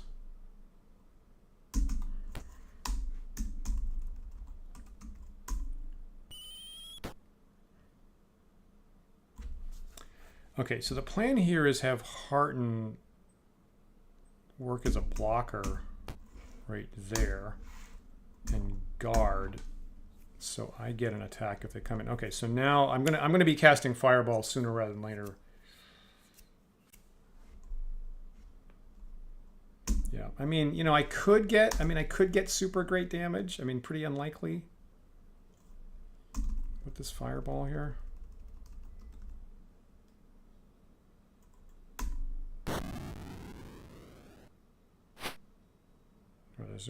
Ah, fuck. Oh, wow. So approximately average damage, but they all made their saves.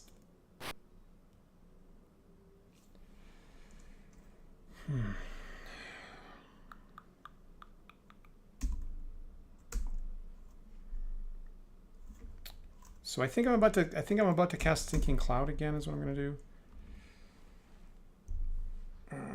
Like right on top of this guy is not terrible. Like right here. I think that could be okay. This guy's about to expire. Did Harden hit that guy, I guess is what happened?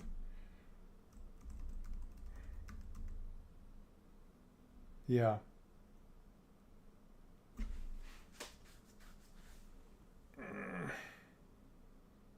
So if I delay before the sinking cloud, you think they don't have enough movement to come in and attack you?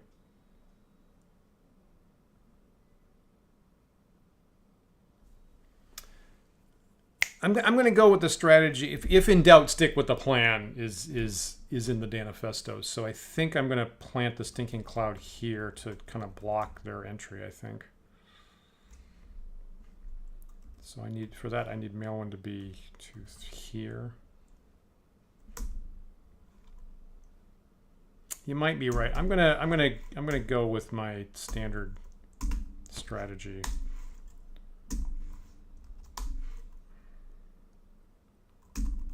Block the center of the path. All right, so that guy's down.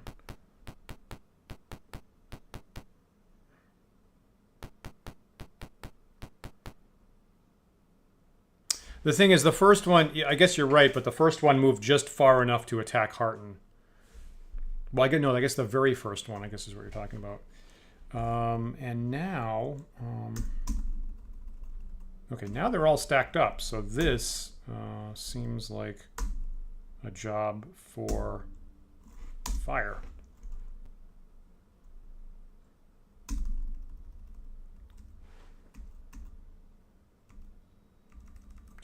Sure I don't hit me. 1, 2, 3 here would be safe for me. Okay, now this could possibly finish them off, maybe.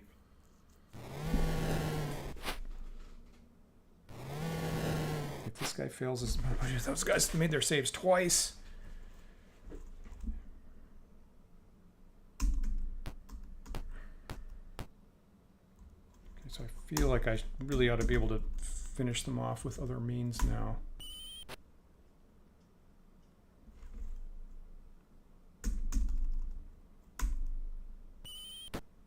Okay, do I get in the shot?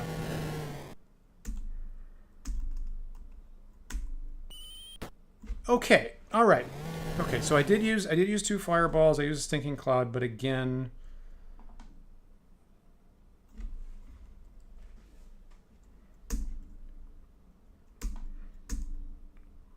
okay, again, nobody got hit, right? Harton took an attack, but that attack failed. Yeah.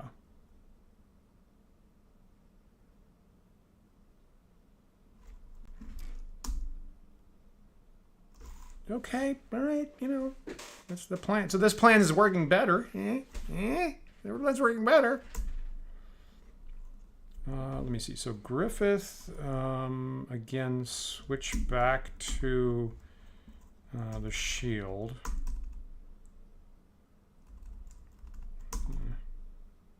Right. Okay, leave the Ochre Power Gauntlets up. Got it. Let me see. In camp, save as C. All right, so where am I now? So I think I'm about to go through this archway that's ahead of me. Over to the northwest quadrant. Okay, so I gotta go this way, north, bend. Right now, if I were to go to left, there's a teleporter over there.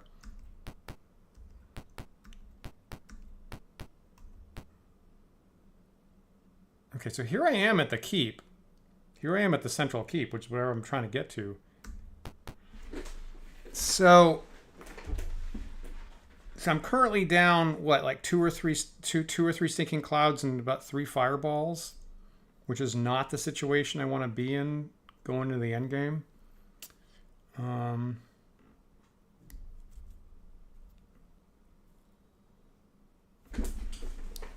What should I do now? Should I wander around until the alarm's off? Is that what I should do? Or is that going to be attracting more? Is that going to be attracting more wandering monsters? So my instinct is just wander around in here until the alarm isn't going on anymore, and then rest up and get all my stuff. Comments?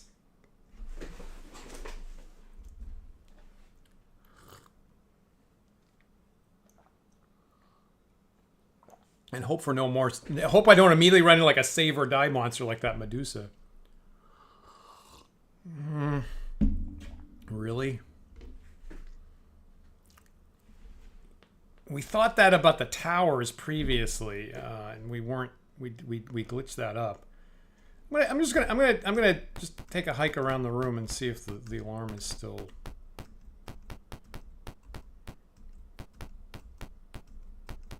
I'm not hearing any alarm.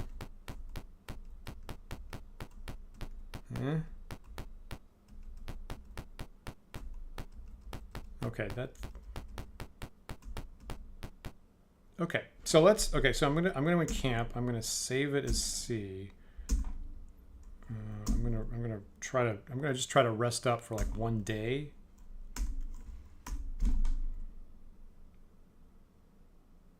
See if I got jumped by snakes here.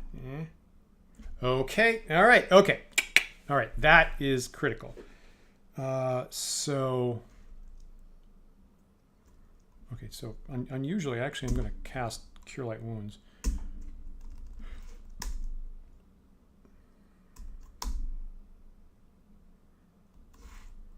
Is he? All right. He's all healed up. And right. Nurturini took some of the.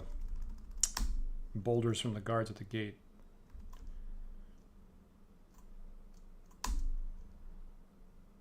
Okay, so they're all healed up. That's good. And then I will get spells back.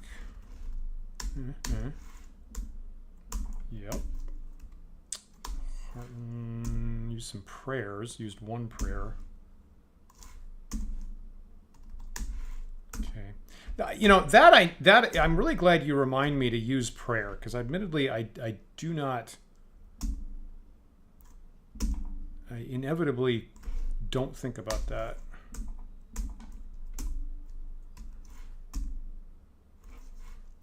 Okay, so here's 2 stinking clouds. We all love those to death, and a fireball.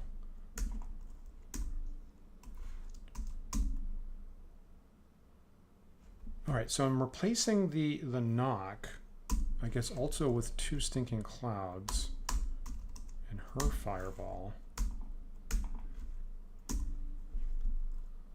And I'm resting 7, almost 8 hours.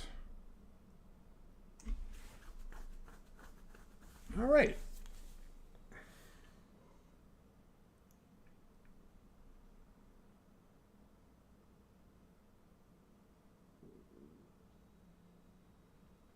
Yep, I see that. Okay, so saving the game here as the C game. So I'm going a little bit later than I normally do. Usually I have like about a 2-hour session is what I do. So this is as good as the situations I'm going to get. I feel that I'm probably unlikely. I'm totally guessing here. I'm guessing that I'm probably unlikely to finish the game in 1 push. But so what I'm going to do here is I'm going to push through the secret door, see what's on the other side of it, possibly gasp in horror and run away, and then I can strategize for another week or whatever, and maybe come in with a better plan, because knowing is half the battle. So let's find out what's on the other side of that secret door here in the central keep. Near the end of Pool of Radiance, and then we can regroup and plan for another thrust if we need to. Yeah, I get the impression from the way people talk about it, it wouldn't be too huge, but I also get the impression it's really terrible. Anyway, so we'll see. I'm gonna see for myself here. I think that's everything, right? All right, let's try it. So what is it? The south wall disappears. Okay, so I'm in that hidden, whatever that is, I guess illusory wall. All right, so go upstairs, and then you're on this landing, and those stairs go down to the Medusa area, which is now cleared out. But Secret door is found to your left. That's where we ended up last time. And this is new. Just look around here. Okay, so no way to go down. I guess these are stairs down, I guess? Down, maybe? Question mark? Do you want to go up these stairs? These are upstairs. Yes, I'm going further up these stairs. I guess the top of the keep.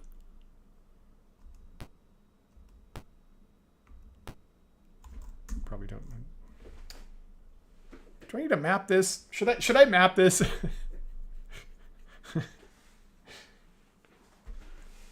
No. I'm gonna be super safe about this.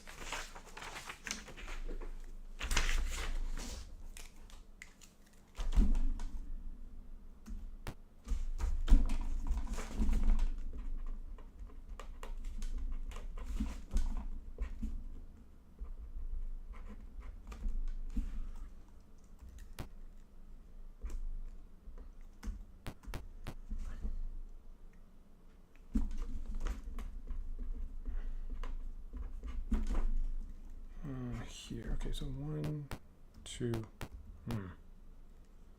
That's actually already more convoluted than I expected. So here, and then there's stairs down, I guess, and then there's a door.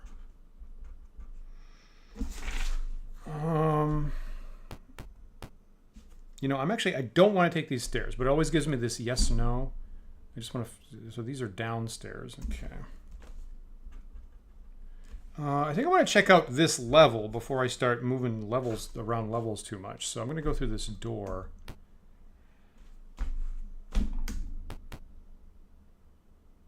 You are in a room furnished with chairs and benches. Waiting here is a man, what, playing some kind of instrument? The thief shouts, "Blasphemers!" and attacks.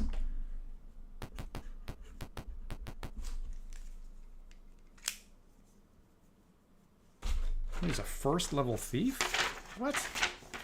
Oh man, that makes me that makes me very uncomfortable. Like if it was 6th or 7th level, I'd be like, okay, all right, but first level makes me very uncomfortable.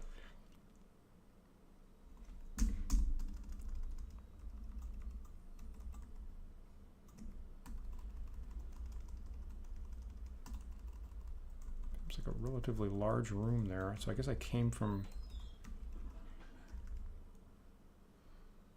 The door was facing west, right? So I came in this way, and then there's this here.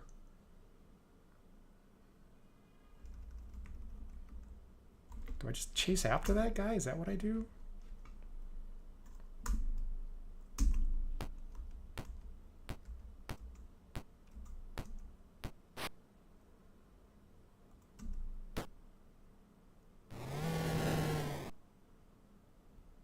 That was a weird fight.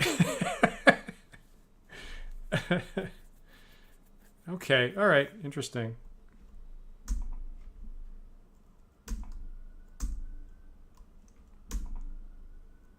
Man, that one, boy, that one collection box in the temple that's got like 5 gold in it or something. Boy, I mean, when I reached into it, I said, these things are usually cursed. But boy, I didn't think it would like really pivot the entire endgame quite so much. I thought like it would make a difference in maybe one encounter, but boy, that is really critical. Yeah.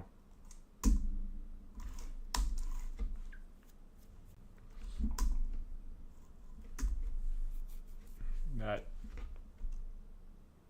can't be useful.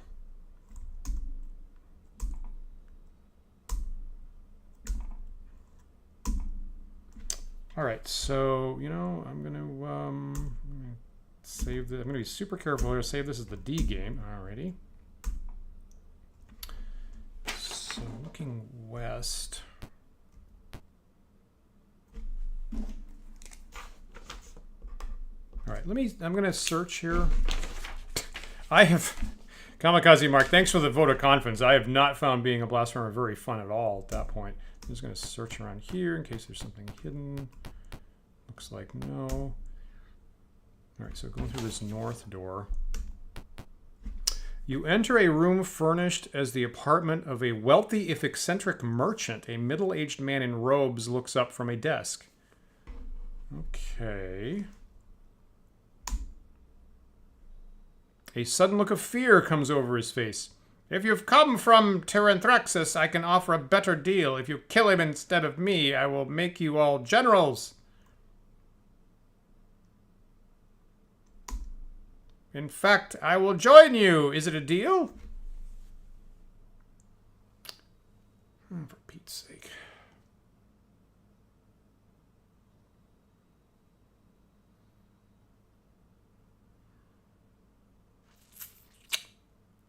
I'm just going with my gut here. My gut says no. My gut says everybody here is too horrible to even think about allying myself with.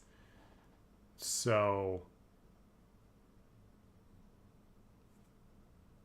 I think not. I don't know if I'm making great choices today. He lightning bolted himself. That's okay. As long as I'm not being petrified or poisoned, I can recover.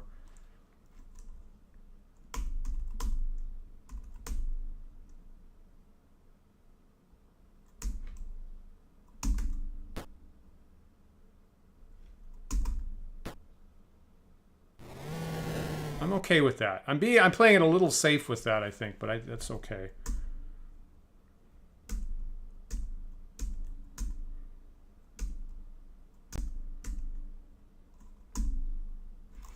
Okay, now this guy might have stuff that's interesting to take.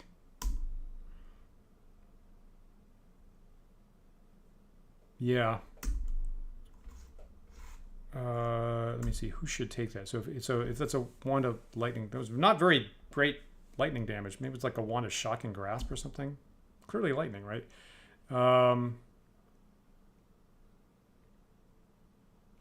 Anyway, I should give that to a wizardy type, like maybe Melon.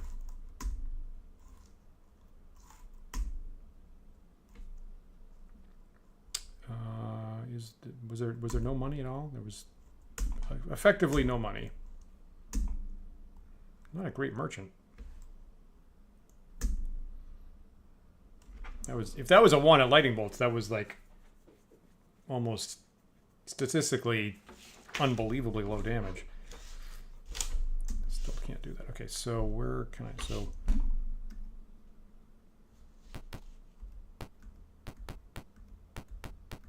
what was that? 3x2.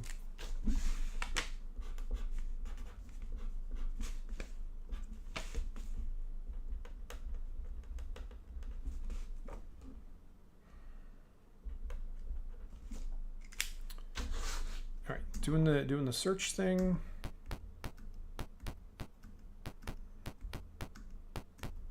Okay, not seeing anything there. I'm okay with that. I'm all right with that. I really don't want that guy stabbing me in the back later. Oh, you know, I wasn't reading that as making saves, actually. I was just reading that as flat 8. I guess everybody made their save every time is what you're saying. Let's cure Cadell up. He's down by about half.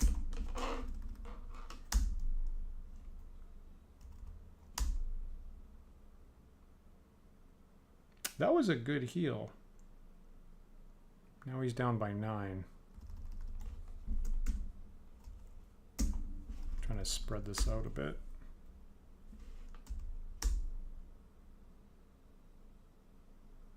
Now he's down by 7, and we'll live with that. So I'm on the D game, right? Okay, so I don't see any exits here other than where I came in. Yep, you're right. I agree with that.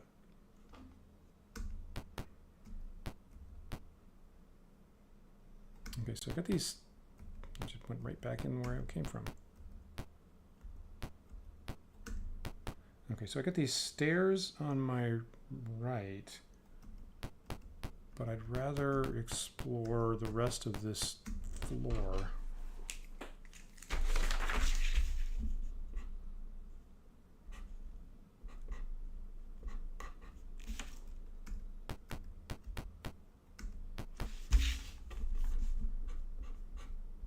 All right, doors on either side. Doors north and south. I guess I'm going to go north. I bet it's going to go into a 20 by 20 room, probably.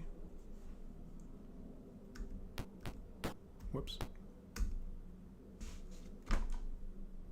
I'll try to pick it. I guess. Oh, I guess that worked. You are in an empty room. The only feature is a trap door in the center. Do you open it? Yeah.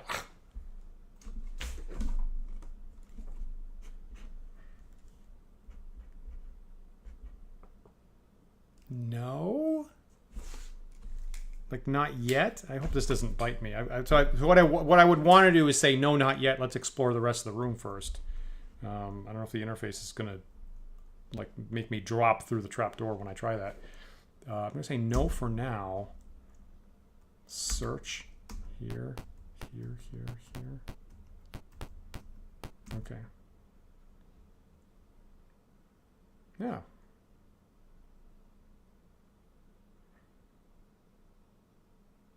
Right, that's the pit for the Medusa they were warning about. Got it. I assume, which I've eliminated, but all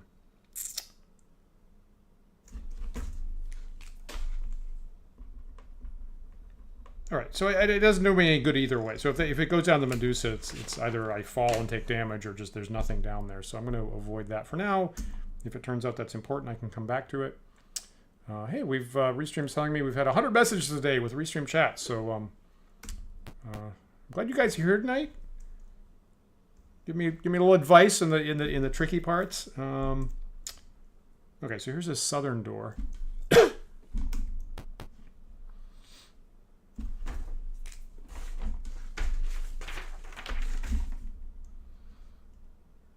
like that's about 20 by 20, I guess.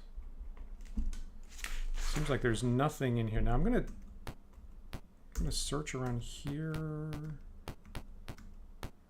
Okay. So taking that southern door.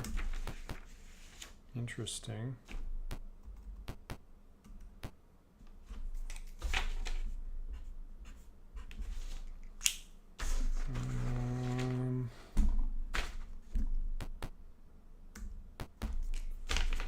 Okay, so it looks like a 30 by 30 room, I guess. Which is a dead end, I guess? Okay, so turn the search on.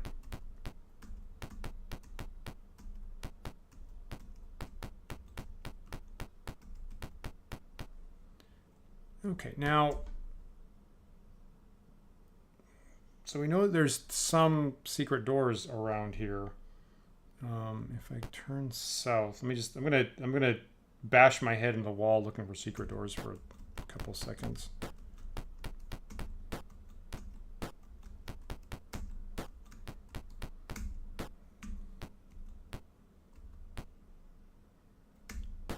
Okay. Yeah, thank you. If you jump in, you take falling damage, and you'll end up having to heal and rest. See, that's what I was worried about. Thank you so much. Okay, this room seems to be empty, so searched it, looked for secret doors. I guess that's it. So at this point, the only thing I can do is take the stairs back down. Is that it? Unless there's secret doors here or here. I mean, this game doesn't have many secret doors, which is why in the last session I was kind of convinced that the game just didn't have any, which kind of delayed my progress for a little bit.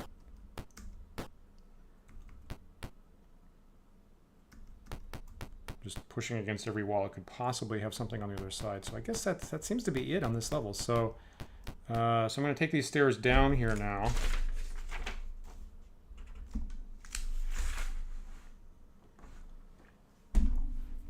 Got it. Okay, let's try this. I still have all my spells, right? I had a brief little fight with the first level thief errand boy. I eliminated the Jen Harris or whatever his name is. So I think I'm basically all topped off. Let's try this. Do you want to go down the stairs? Yes, I do. All right, it seems like I'm looking at a place that has a pool in it. You were in the audience hall of Tyranthraxus, Conqueror Phlan. The ceiling has been torn away, leaving the entire section of the tower open to the sky. Well, that got real fast. In the center of the room is a glowing pool. An ancient bronze dragon surrounded by a fiery aura rises from where it was coiled nearby. An ancient bronze dragon. Yeah. 2 guards move to bar your path. The dragon looks at you with malevolence. Guards, kill these pests. This doesn't seem like a parlay situation. He already gave me.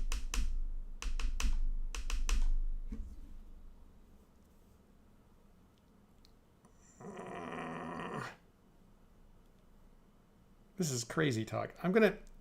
But if I parlay, they get surprised? Is that what happens? Oh, you know, honestly, if I was playing D&D right now, I would actually try to parlay. I think. Let's try it, and if I get totally ramrodded because of it, I might have to restart the game. I'm gonna parlay. Okay, that didn't work. Didn't that say 2 guards? That's way more than 2 guards. So am I just fighting guards right now? I don't see a quote unquote bronze dragon anywhere. Is that weird? I mean, bronze dragons aren't evil. Why is a bronze dragon? I mean, so you know, might be possessed, right? Might be an illusion, might be polymorph, might be possessed, is what I'm thinking. In the World of Greyhawk box set, there's a scenario where I think a copper dragon has been partly possessed by a demon, and it's sort of schizophrenic as a result. So it could have a situation like that. Yeah, it did. Right, it didn't mention the 10 backing them up, and they are 8th level. All right, okay, so I'm gonna look up. I am gonna look up bronze dragons in the monster manual, which might possibly be cheating.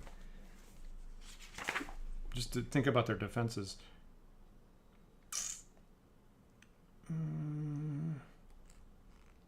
So they have lightning breath and repulsion gas.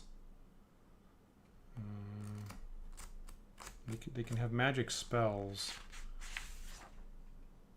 So by the book, an electric dragon would be +1 to be hit by fire, -1 by electricity or water.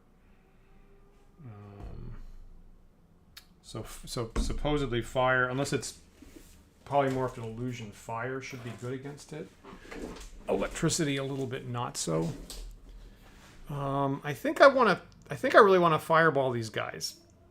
There's a whole bunch of them. I can't sweep them, obviously, so they're stacked up for an area attack. This is perfect situation for fireball. I figured, yeah, I almost said that to Sprout. I was like, I bet the game didn't implement the repulsion gas. That was going to be my guess, actually. So this feels fireball-y to me, and then I can use other stuff against the dragon if I need to. 8th level fighter, and they have 2-handed swords, so they can do what, 1d12 damage plus their strength. Yeah, I hear that, but I can.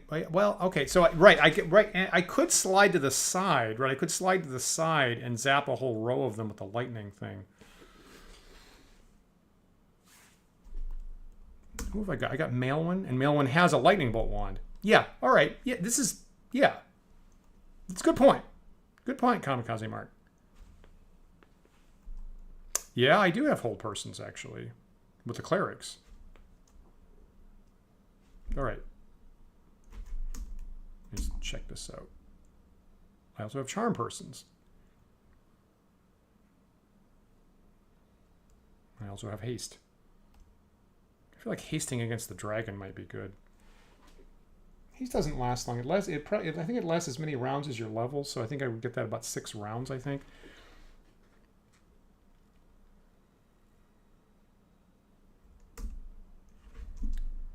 Let's try this lightning bolt one that I just picked up.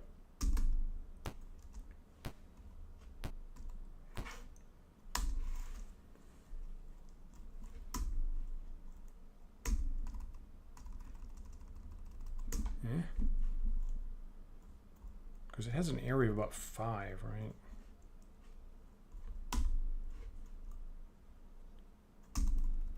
So it should probably get this whole row here, I'm hoping. Okay.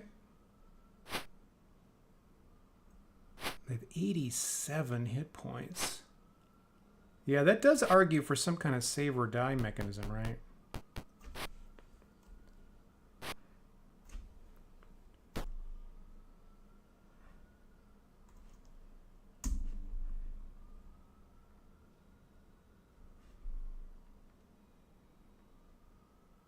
I like this whole person idea. Right. So assuming that what I'm facing is what they said, right? These would be the last humans I have to deal with, and then I have a dragon. So clearly hold person, the only time I can use it is right this second. So let's do that.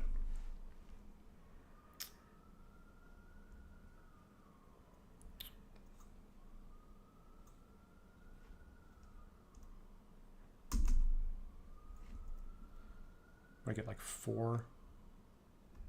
Feel like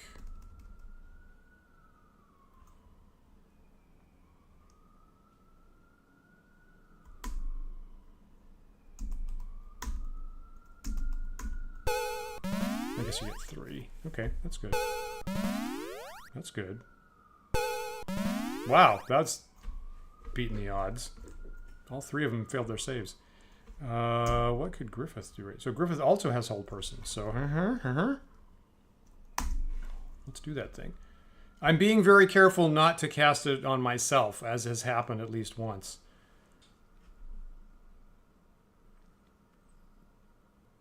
And he's held, so I can just coup de grace one of these guys.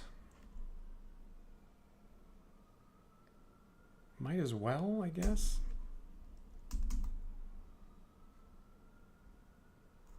Right, it's not going to let me do that.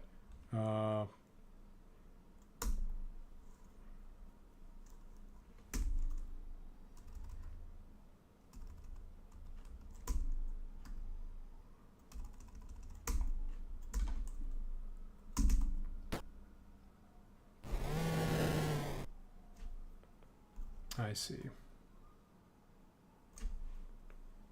Okay, so I hear what you're saying, because you're telling me that the dragon battle happens right after this, and I'll have an opportunity to cast some types of support spells. Okay, so I get 3 here with this guy, so maybe...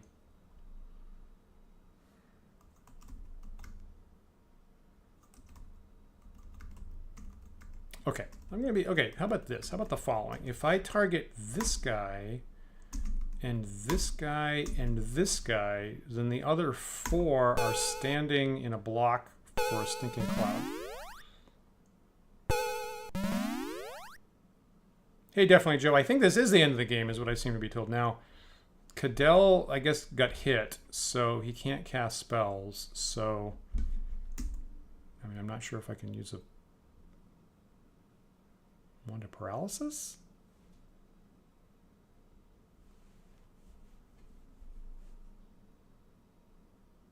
I guess this is it. I guess I'm closing on the again game. Oh look, I do have potions of healing.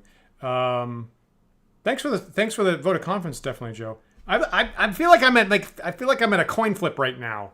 So if I get beat down and I have to think about this and come back another week, I wouldn't be too surprised. You know, I'm gonna use that Wand of Paralysis. I mean, that would actually have a chance of working against a dragon. Maybe I should save that.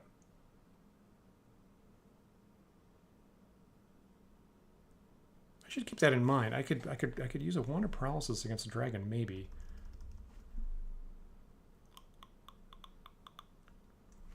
So let's pick up our...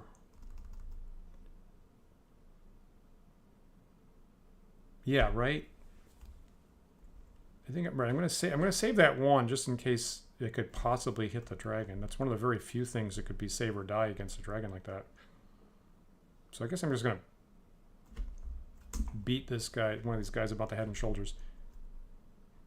I mean, might as well take... I mean, I doubt that these guys would possibly run away, but I guess I might as well try to make it happen.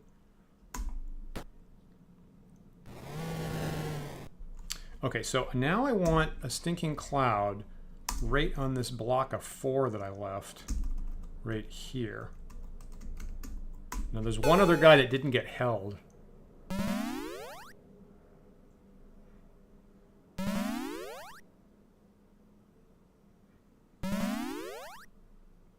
I think I've been using that wand in the prior games, so it could be down.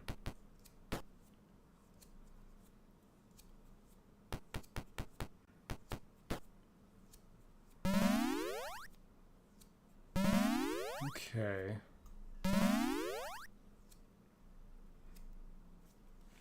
Okay. How many do I have left? I got this 1, 2, 3, 4, 5. I guess there's still 5 up, is what it is. So got 1. So just 1 here. 2 here and 2 on this flank. So what would be neat? I mean, you know, potentially Stinking Cloud against a dragon would be something. Charm Person. Charm Person is what I want. I'm gonna save that Stinking Cloud for a dragon is what I'm gonna do. But if I can charm one of them, then I'll have 2 of them fighting each other. Try that. I'm gonna hit this guy. Yeah, not one of the Stinking Cloud.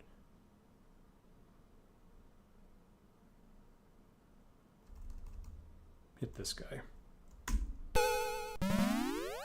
Nice, great, good.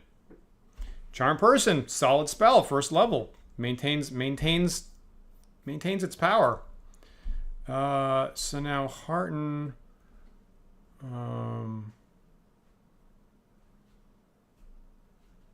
So I'm thinking about casting prayer or just starting to eliminate guys.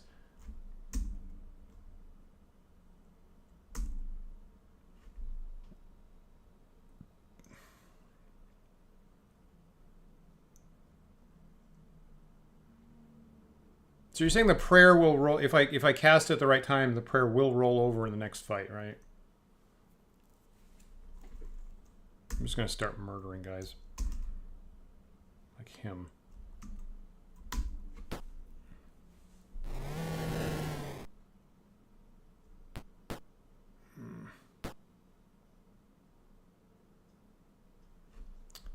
Let me see.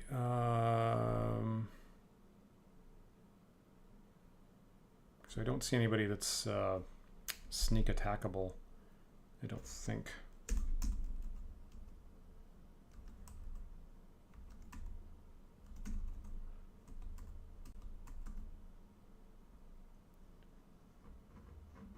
Yeah, okay.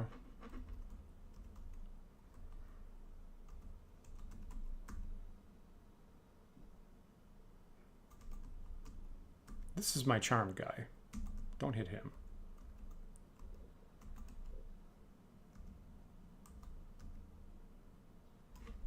I guess I'm gonna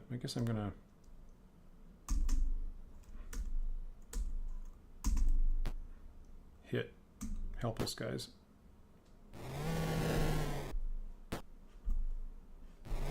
Ah, shit.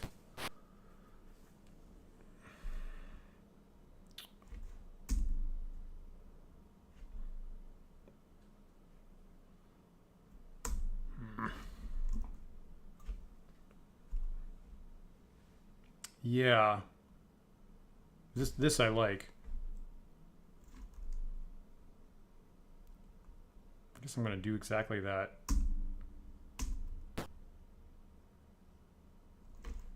All right. Do I want? I don't think I want to use the lightning bolt wand again. I don't think, cause they're not really lined up super well for it. I think I could catch 2. I think. This is 1, 2. Actually, there's 3 of them. Okay, I take it back. I will use the lightning bolt wand again, because 3 out of the 4 that are left are lined up perfectly. Let's do that.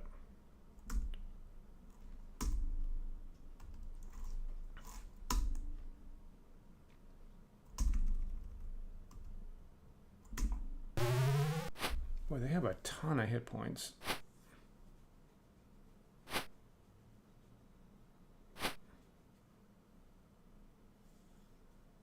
Boy, I really want that guy to fail a stinking cloud save. Okay, that's what I just asked for. That's good.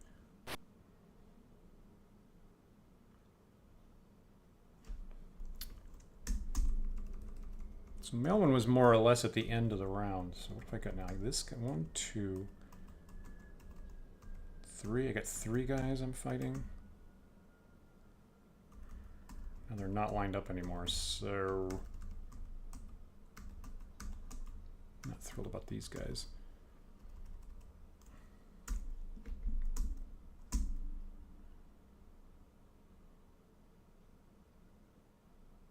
I think Charm Person is the way to go here.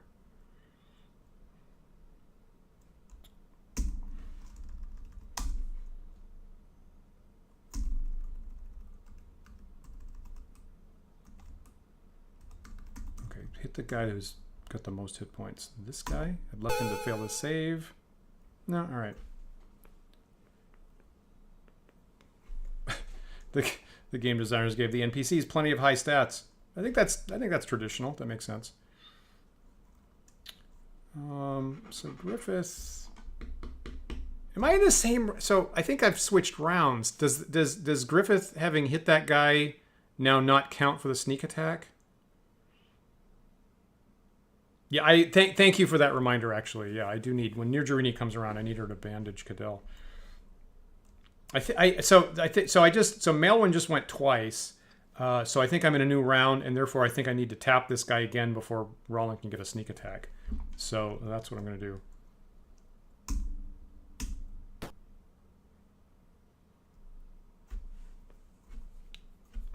Okay, so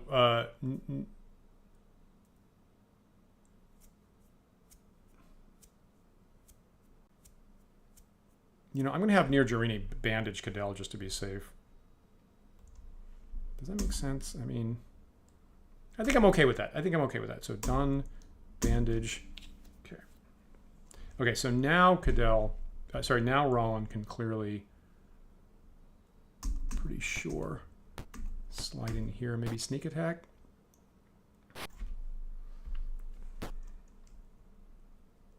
Ouch. That hurt. Oh, geez, Harton's down to 2. I think I gotta heal myself. Yeah, that was odd. Yeah, thank you. I think I gotta heal myself. This is not great. I mean, this guy's... That's the charm guy. This guy's about to go down. These 2 guys are still up. I mean...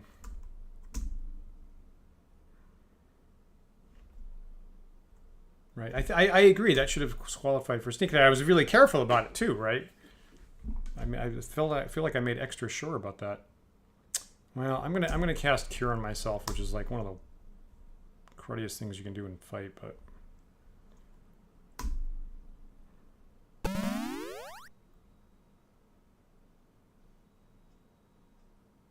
I didn't even see any hit points come back.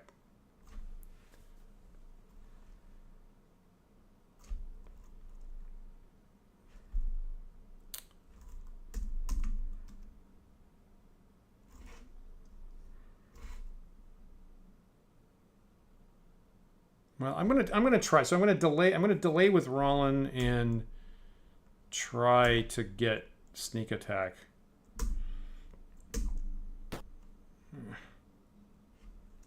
Okay. We've taken quite a bit of damage at this point. You know, stinking cloud. So these two guys are being a real pain in my ass, so I am going to stinking cloud these guys.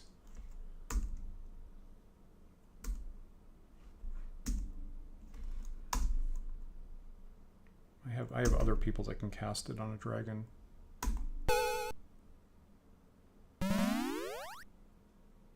Now if they would just fail their saves, it'd be delightful. Okay, so I guess Hearten went from 2 to 4. Gross.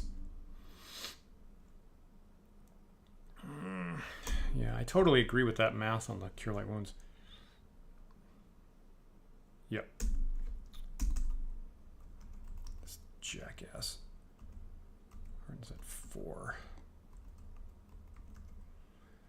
Well, let's try to take this guy down, hopefully. And Griffiths and Rollin, so let's hopefully he can. Oh crap! That was nice. So now I guess I can just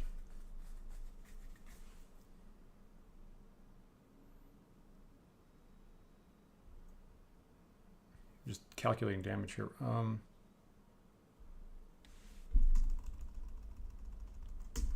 Okay, so I'm gonna. Oh, right. So I should be able to shoot that guy.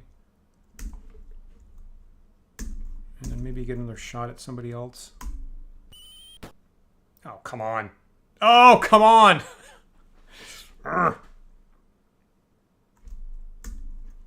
1 hit point. Man, I really don't want to use his...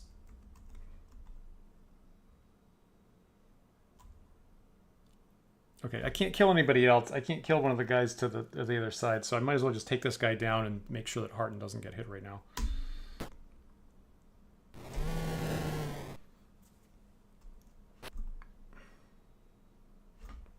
Jeez, that guy's still going at it.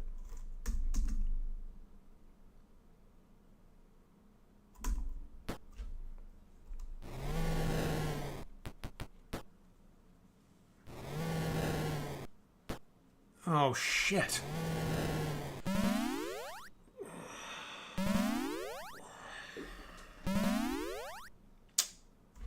Just like 1 nanosecond before that guy started choking.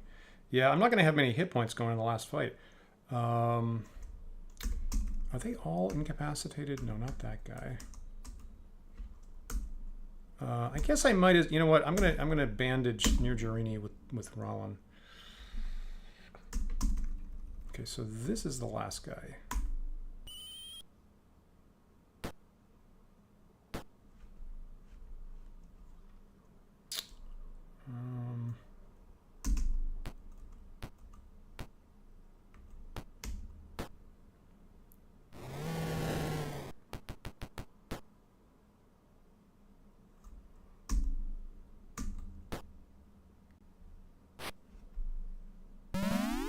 Okay, that's the end of that fight.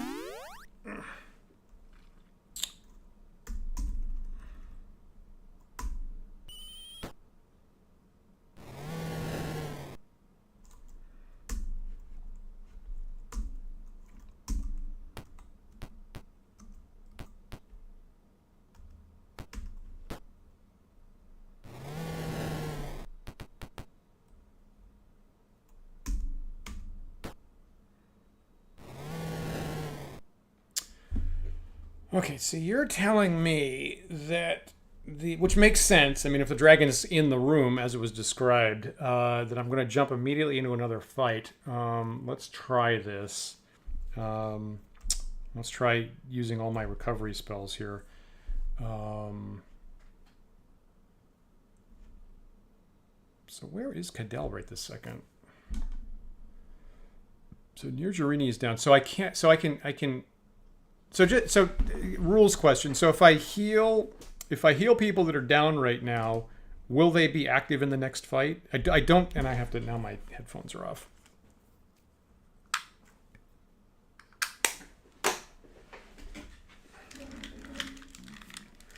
Right, Cadell's under a cloud, so I gotta wait for that cloud to I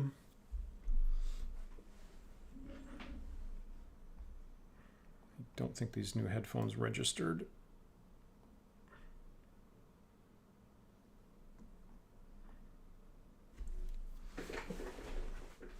So, you know, let me just move around a little bit. Okay, headphones are on. So if I heal people that are down right now, they don't get up in this fight, but they should because it's a new fight. But you're not positive, right? In particular, near Jarini being down is not super. And they can't cast any. They can't cast any preparatory spells. So it sounds like wait for the cloud to go away and then heal Cadell, I guess is what it sounds like. Okay, let me throw a heal on near Jarini.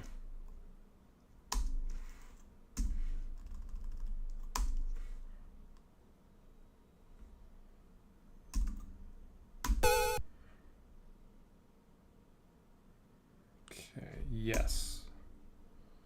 So I guess I'm just waiting with the rest of them. Certainly Rollin can't do anything.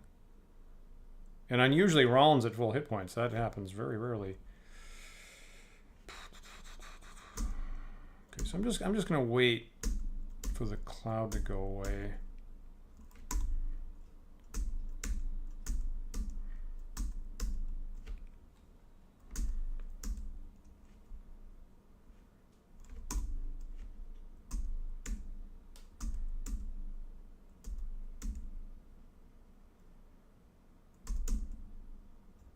Okay, so one of them went away. Okay, they both went away. Okay, so there's Cadell. He can't do anything.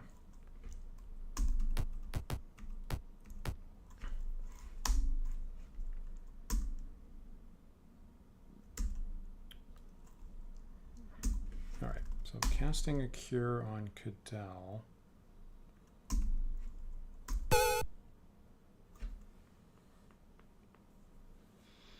Yeah, in the shape you're in, the boss is going to straight up kill at least one person every round. Oh, Jesus Christ.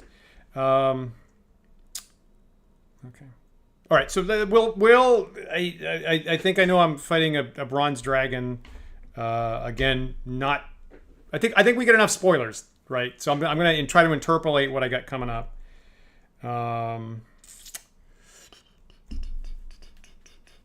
So I get about, what do I get? About 5 cure lights. So I'll put 1 on Harton and 2 on the other folks. I guess that's the best I can do. Was it? And Cadell had the potions of healing, which I can't access right now.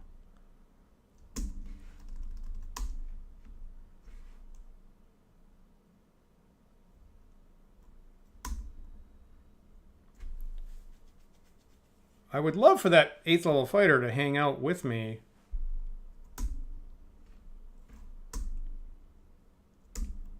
But I'm not sure that's possible.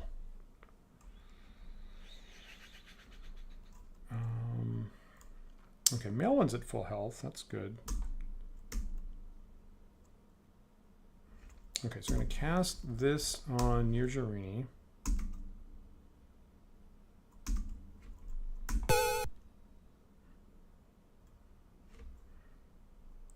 I'm going to cast these 2, I think, on Cadell, or it's a plan. I guess I have 1 extra.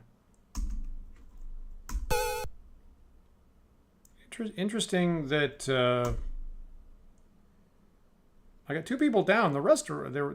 I got 2 people down. Harton's way down, but the other 3 are uninjured, which is interesting. He's out, right? Okay, so I'm going to come around and I'm going to take my best shot here. So I'm going to cast prayer. I will cast prayer and haste in the last cure, and I think that's what I got for prep stuff. Unless I also want to cast strength or some ridiculous thing like that. But everybody, or enlarge. Yeah, I agree with that. Okay, so casting prayer right now. Casting the last cure. So I'm going to put it on Nirjarini. She's got the most firepower, for what it's worth.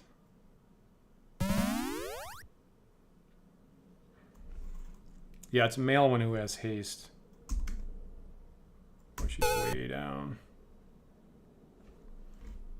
He can't do anything. So all done with that. All done with that. Okay, so here's Maelwyn, who's got haste, stinking cloud, enlarge. I'm going to assume the enlarge won't make much difference. So here's haste. And that's an area spell, so I have to pick an area, I think. And I'm pretty sure...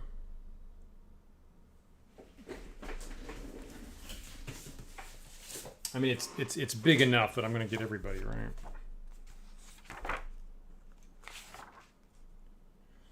The area is 4x4 area. What am I picking? Am I picking the center of the haste, or am I picking the corner like with Stinking Cloud? I think I'm picking the center, right?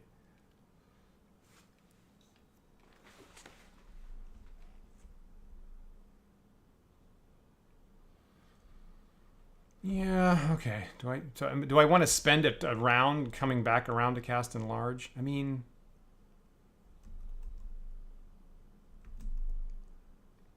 So I'm casting haste. I assume this is going to get everybody, I think. Including people that are down, I think. Yeah. Right? I think. So we agree here. Okay, so I'm going to cast it here. Yeah, I think. Okay, let's try this.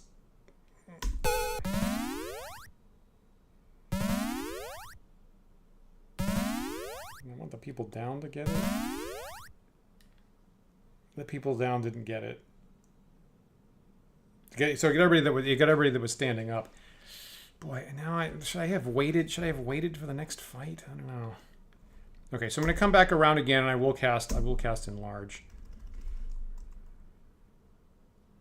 Yeah. Might as well.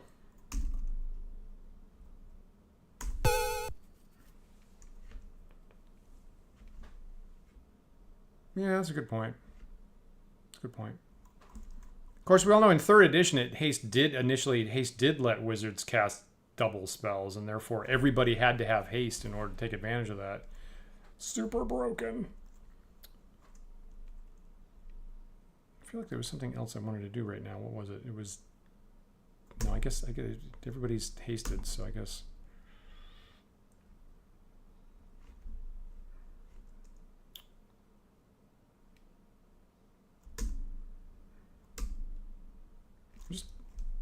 Okay, so Griffith has his shield up, which we like. Okay, so I'm going to hit no. I'm not going to continue the battle. So I've got prayer, I got haste, I can enlarge. I've used all my cures. This is as good as I can get to jump into the next fight. Yep. Okay, agreed. Okay, here we go. Let's try. This might be it. Maybe. I don't know. Ooh, a lot of experience. Okay.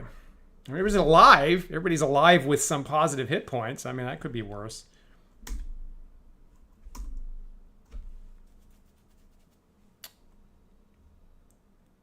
They all have a ring?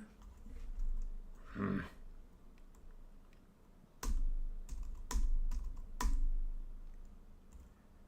I don't know if that's really super useful, but...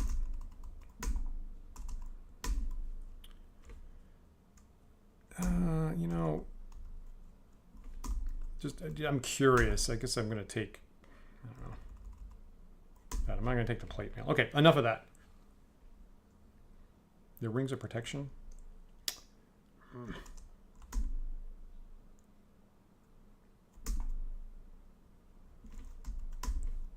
I don't have that recorded in my spreadsheet.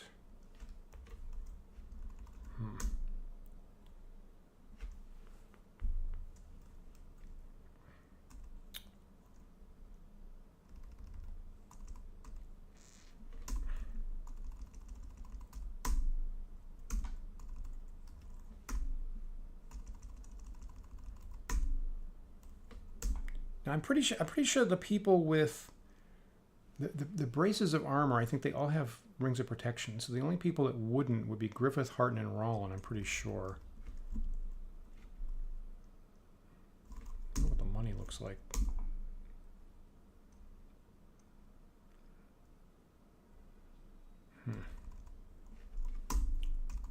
Okay, just in case. I know that Near Journey's got a ring of protection +3. I know that for a fact. And yet I'll take one anyway. Okay. So now I can view, I can switch items around, I guess.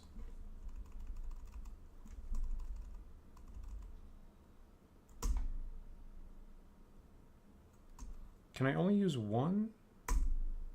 I can only use one ring, eh?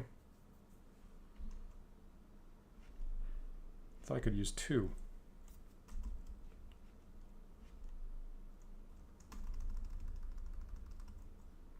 All right, so we know. So a bronze dragon doesn't use fire; it uses. You know, I really. So AC -3.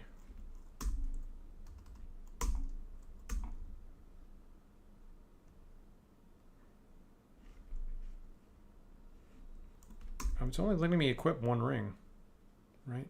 Oh no, there's a ring of protection already. Okay, let's see. So I think. Okay, so if I have this and this +1, this is what I'm dealing with. So okay, so now it's not making any difference.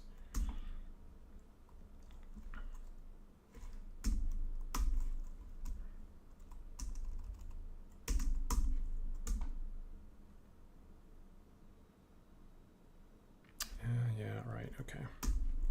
Okay, so I'm gonna go with what brung me to the dance. Is what I'm gonna do. I got those. He has plate mail +2, so it won't affect the AC.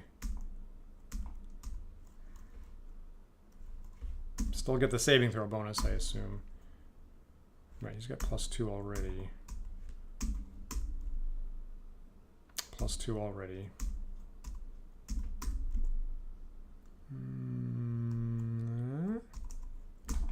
Do that. And just confirm that I'm pretty sure Near Journey has a +3. There it is. Okay. Okay, I think that's it, right? I think that's the best I can do with all that stuff. Alrighty, so I'm exiting this. Yeah. I hear it might be +1. I don't know. I'm good with this.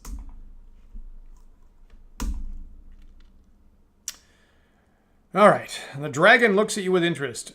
You are indeed mighty warriors. Even so, there is no hope of your success, but you interest me. That's not what I wanted. If you join me, I will make you the commanders of the armies that will sweep the Moan Sea. I cannot be defeated, you know. Will you join me? Griffith, how do you vote? What?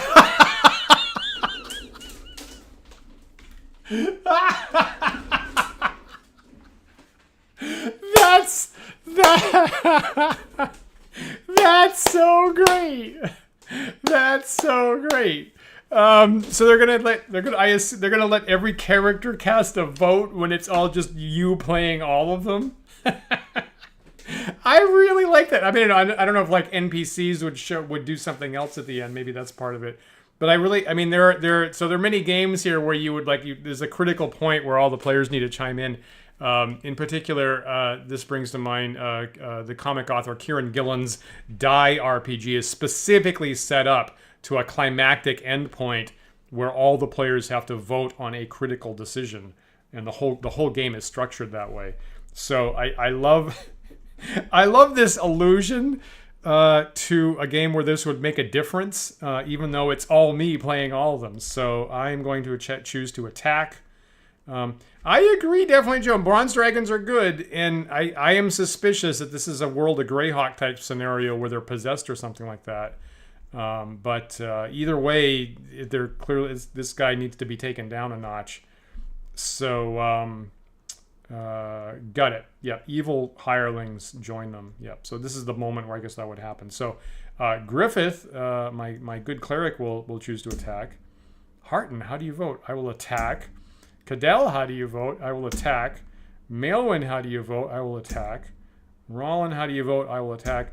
And New Journey, how do you vote? Well, I'm the one who told them all to attack in the first place. So I'm giving the marching orders here, and obviously I'm going to attack. It's unanimous. Oh, shit. Oh, my lord. Oh, my lord. That's rough. Okay, so my only hope here is to cast every save or die thing I got. So I do have a Stinking Cloud. So we're gonna try that.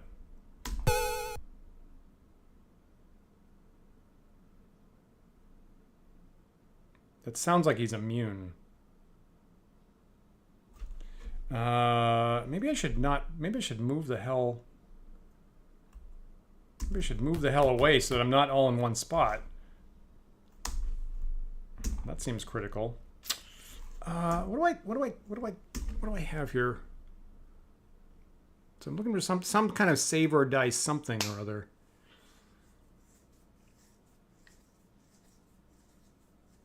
I think I can't trigger the Afridi bottle, right? I can't decide to use the Afridi bottle. That just automatically happens versus the vampire, I think. Scrolls.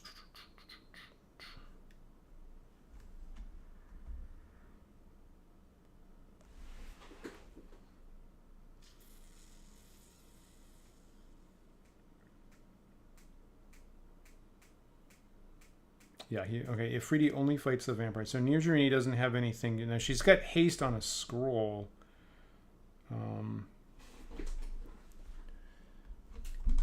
So,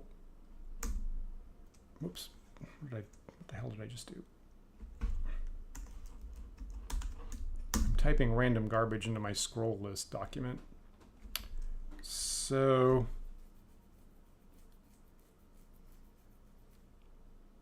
one to lightning, but you know, fire would be better. So I guess what I got here is a fireball. Seems unlikely I'm going to get this thing's hit points down, but we'll try it. What is it? 80? Well, you know, 80 hit points is question mark.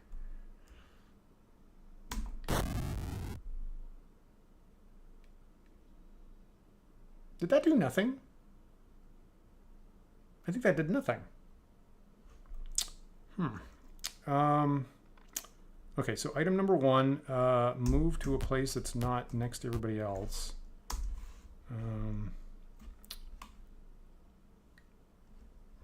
Well, that's cruddy. So the Stinking Cloud already had this, like, they're unaffected by anything. So here's the one of paralysis. So I'll take a shot with that. Yeah, question mark.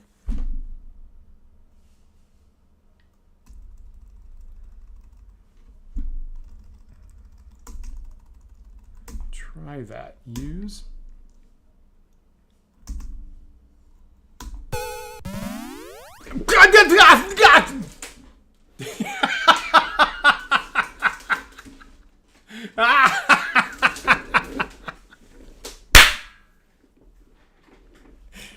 Booyah!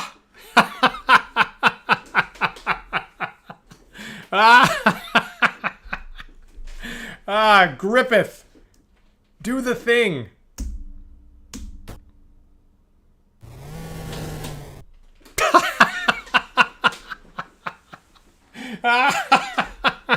All right. That was critical. Yeah, I needed that. I needed some kind of save or die thing. Now, unfortunately, I did actually have 2 characters, I guess, perish. I could raise them, right? I got enough money I can raise them. Wow. And that's why you save your single target save or die spells for the boss in early D&D. Everybody's vulnerable. Nobody's safe in early D&D. So I'm going to say do not continue the battle. I think I'm pretty happy with that. That's, boy, I had two people way, way down. So Rollin went all the way from max to dead. He went all the way from max to below -10 all at once, well in one shot. I guess it looks like there's no treasure immediately here. Mortally wounded, the dragon roars. The spirit of Tyranthraxus flares up from the dragon's body. Yeah, see, so that, I guess he was possessed. Fools, you have but... Oh, shit. You have slain the body I possessed. I cannot be defeated with the power of the Pool of Radiance, which I moved here to my lair. I will still rule by possessing one of you. Oh, for Pete's fucking sake. Yeah, okay, so, I mean, so, you know, this is... No, Lord Bane, I can still rule here. I have not failed. Do not call me back to the pool. No! Okay, well, knowing that Tyranthraxus has finally been defeated, you leave the castle. Moving through the streets, you catch occasional glimpses of monsters in hiding. None attack. That boy... I mean, I'm just... It mopped my brow from the... That looked like that was a third fight coming up, which I was in bad shape for. Yeah, right? There was some luck moving in my direction there. Finally, you enter the civilized area of Phlan. You are by the gateway to the unsettled areas. The city watch eyes me suspiciously still. So is that game? Should I guess I should go back to the town hall, I guess, and go, hey, look what I did.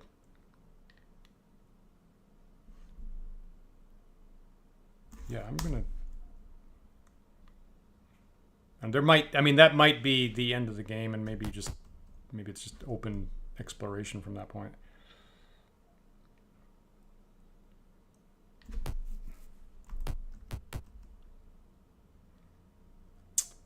So here I am at the clerk's office. Should I resurrect first and then before I get like a reward? I guess I feel like, see, I'm curious, but okay. You know what? Okay, so I'm gonna raise people here, so we can all join hands together. I think that's a good idea. Great. You priests have done a good job for us. I hope you appreciate that 2 gold piece tip or whatever I gave you last time. I definitely need healing. We have been brutalized in many ways. Pool the money.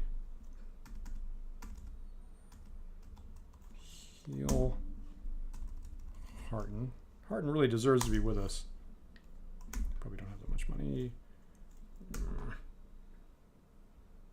Oh God, what do I have to do now? I have to take jewelry? Is that the deal? And then I have to appraise that. Was it 5,500, right? Am I there now? Guess I might as well do that. Okay, that definitely did it. Okay, so heal Harton with a raise dead. Yes. Exit, and then pool, and then raise Rollin. Look at that. Okay, so battered to pieces. Let me just get my money back, of course.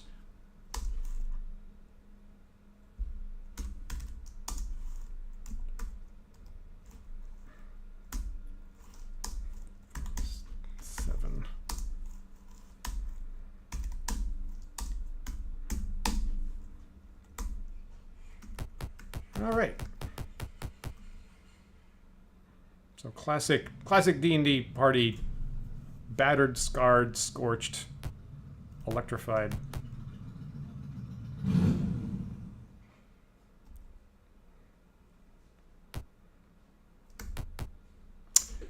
All right, at your entry, the council clerk begins looking through a stack of papers. Yes, before I can offer any commissions, I must see if you are due a current reward. I mean, I feel like the clerk speaks. Congratulations! Your quest is over. Tyranthraxus is defeated. Phlan is free. If you wish, you may continue to help us clear any remaining monsters. All Phlan salutes you. Here is your reward. Oh, 45,000 experience points. Holy gamoly. That's a good wad of experience. 100 jewelry. Holy crap. 200 gems and 100 jewelry. Holy gamoly. That's amazing. Can I carry all that? That's crazy. That's a good reward. We appreciate that. That's a good job. Yeah, that's definitely looks like an end game to me. So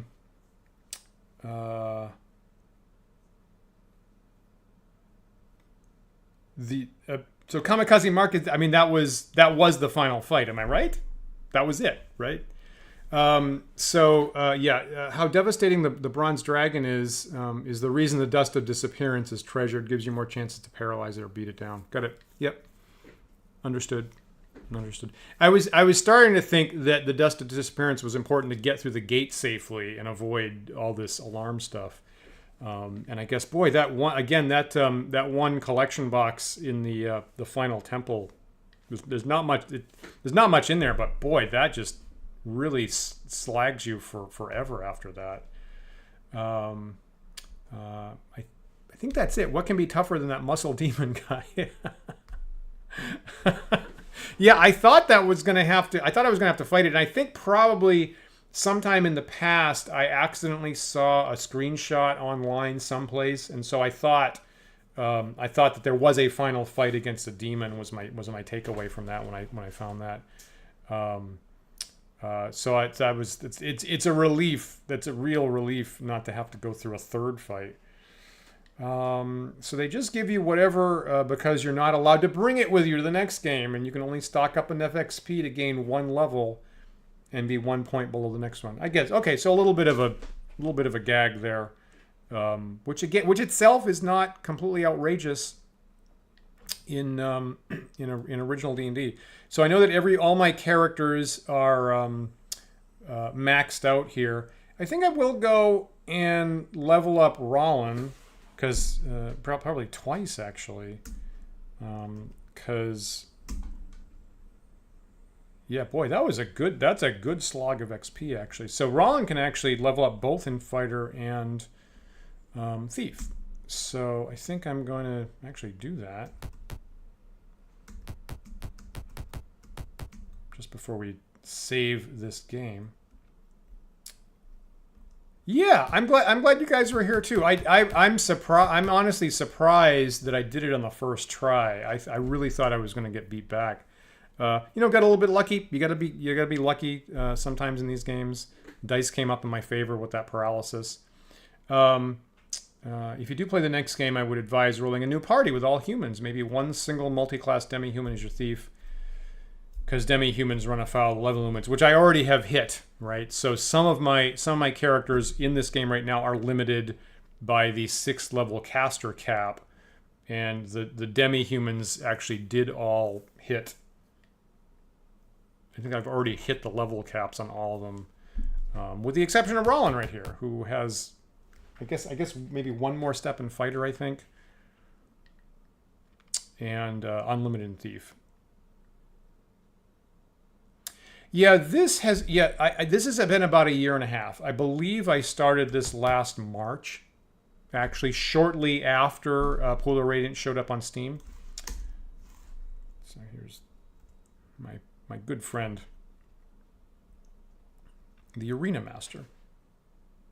I think it was March or April, so it's been about a year and a half. And obviously I've been playing this every 2 weeks, right, about 2 hours every 2 weeks. So, what is it, like about 30, I think it's been about 40 sessions, I think. I don't know if it says on the YouTube or Twitch stream right now.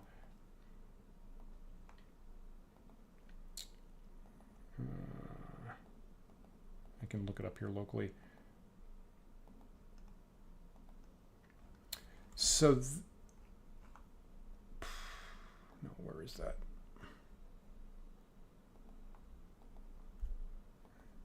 times episodes, season 2. So this right here is episode 44 of Pool of Radiance. So it's been 44 sessions of around 2 hours each.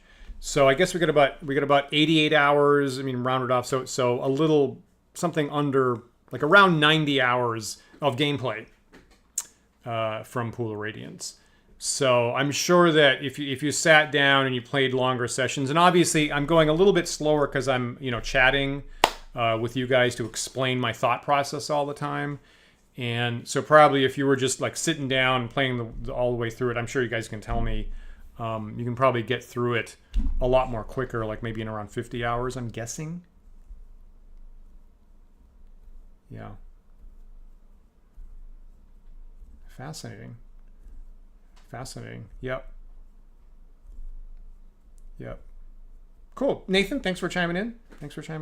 What was thank you so much for the congratulations, and thank you so much for checking out these couple seasons playing through Pool of Radiance. I like it, right? I mean, it is a 35 years, right? 35-year-old game.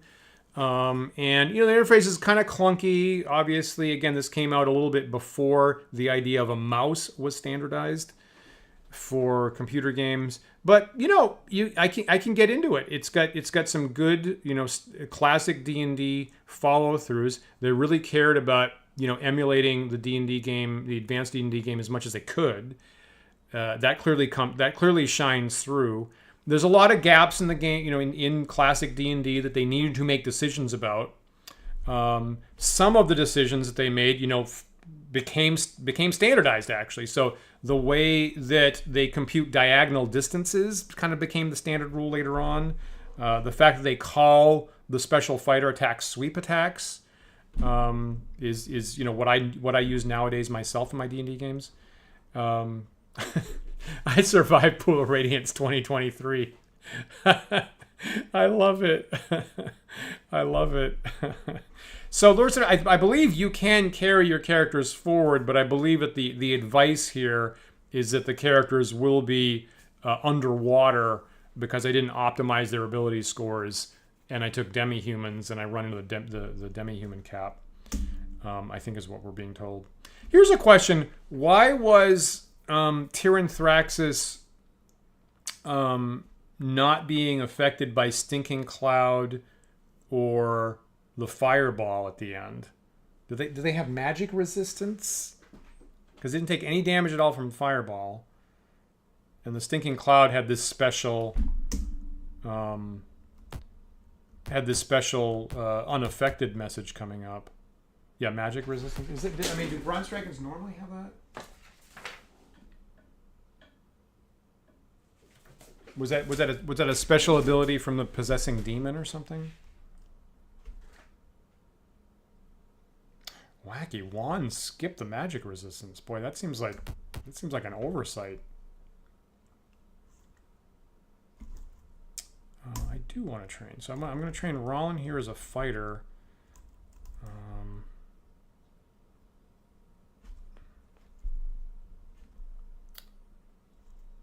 Can I do this?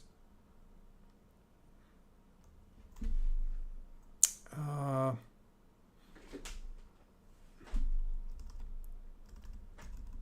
do I do this?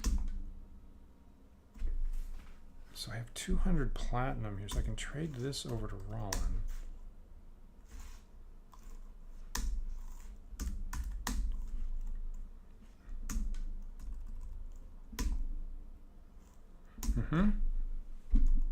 So Rollin became a 7th level fighter. I guess I don't... What do you get? 1 hit point as usual? And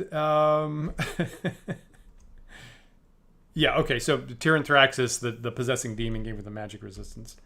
Yep. Right, so you're right, maybe I'll start another game and I'll like in traditional style, I'll call them Rollin 2 and Cadell 2 and stuff.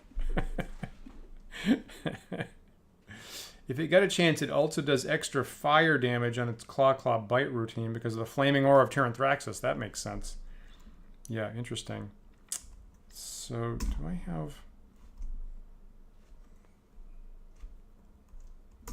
What do I have to? So I have to go out and sell jewelry in order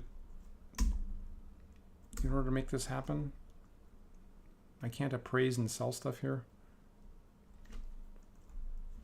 Of course not. Okay, so go back here.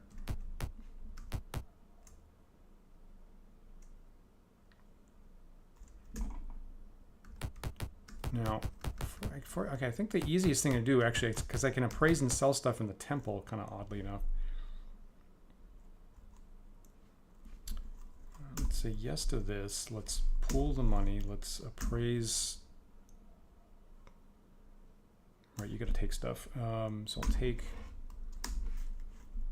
I need 1,000. I'll take 2 of these. Appraise this. Jewelry. Okay, good enough. And then take this. Take this. That's a lot of gems.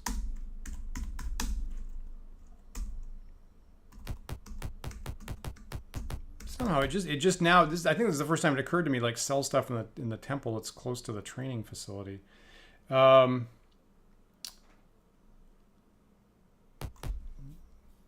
Yeah, that's a save level, rollback, low hit points. Interesting. Yeah, I admittedly I committed to not doing something like that through this game at least. Maybe I would need to in the next game. Ah, crazy. That's defenses I wouldn't have guessed on that dragon.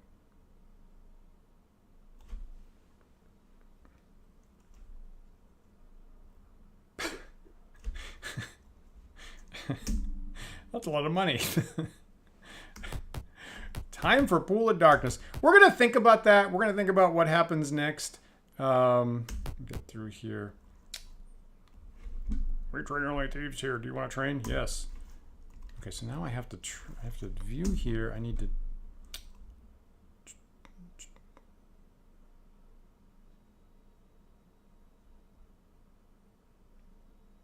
Right, that's like 1,500, right?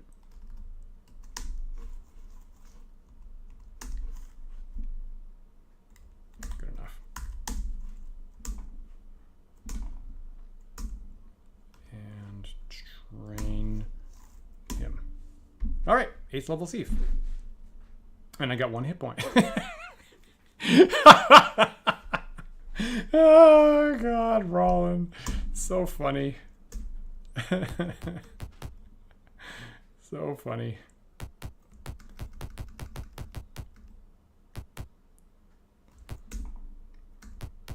Okay, so that's Pool of Radiance, and I guess, you know what, I'll just in case, I'm gonna save this game is what I'm gonna do.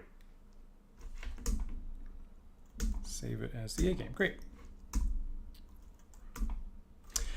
So yeah, so that's Pool of Radiance. I am so glad I played that. I'm so glad folks suggested that. You know, I'd heard about it for years, and you know, if I hadn't had the stream here to enjoy it with you guys, I still wouldn't have played it actually.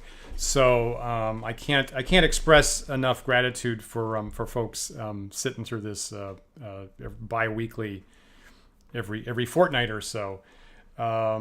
So I like how this game, you know, was high fidelity to classic D&D. I like digging into it. You know, as a single player, I like the mazy sections. I actually like having to puzzle out the mazes and mapping. You know, for as we discussed on one of our shows recently, you know, for a group situation, the mazes might be questionable, and I get it if you don't, you know, if modern games have gotten away from that, okay. But I actually like that kind of reflective gameplay. So I am a little bit of a traditional player in that does still intrigue me, frankly. So I like a lot about that. Right, and Desperal's recommending the Gold Box Companion, which is the side pop-up that gives you some additional assistance and guidance. And actually, you're right. So granted that I've been just, you know, slightly sanding the gears once in a while about the interface, I actually can see an argument for easing some of this stuff actually. So that's a good question.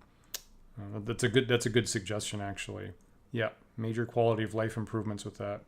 Yeah, including adjusting your hit point rolls more easily than doing quit game reload dance. Well, that's interesting. That's not something I actually engaged in here, as you saw. Yeah, and I can say, right, the Gold Box Companion does come with Steam. So that has been a button to my side all along that I've been playing, that I've been avoiding pressing. So if you do get Pool of Radiance and the box set, what have I been playing exactly? So Pool of Radiance is one of Forgotten Realms, the Archives Collection 2. Is where this is on Steam. And you get Pool of Radiance, Hillsfar, Curse of Azure Bonds, Secret of the Silver Blades, Pools of Darkness is here, Gateway to the Savage Frontier, and also Treasures of the Savage Frontier. So on Steam, Forgotten Realms Archives Collection 2, 1, 2, 3, 4, 5, 6, 7. You get 7 games here, and the Gold Box Companion is a checkbox on the interface that I decided not to use. But if you get it on Steam, you do have the the Gold Box Companion Assistant here for a slightly more modern experience. Yep. Yep. It is available on Steam there. Yep. Yep. So maybe I should have tried that out for one session just to see what it looks like. But again, I want every part of this I wanted to step through and kind of discover it, like I was playing in the late '80s. When I was a teenager. So this was nice. This was nice to kind of touch back and feel teenagery again. Plus get to do it online with more friends than I used to have.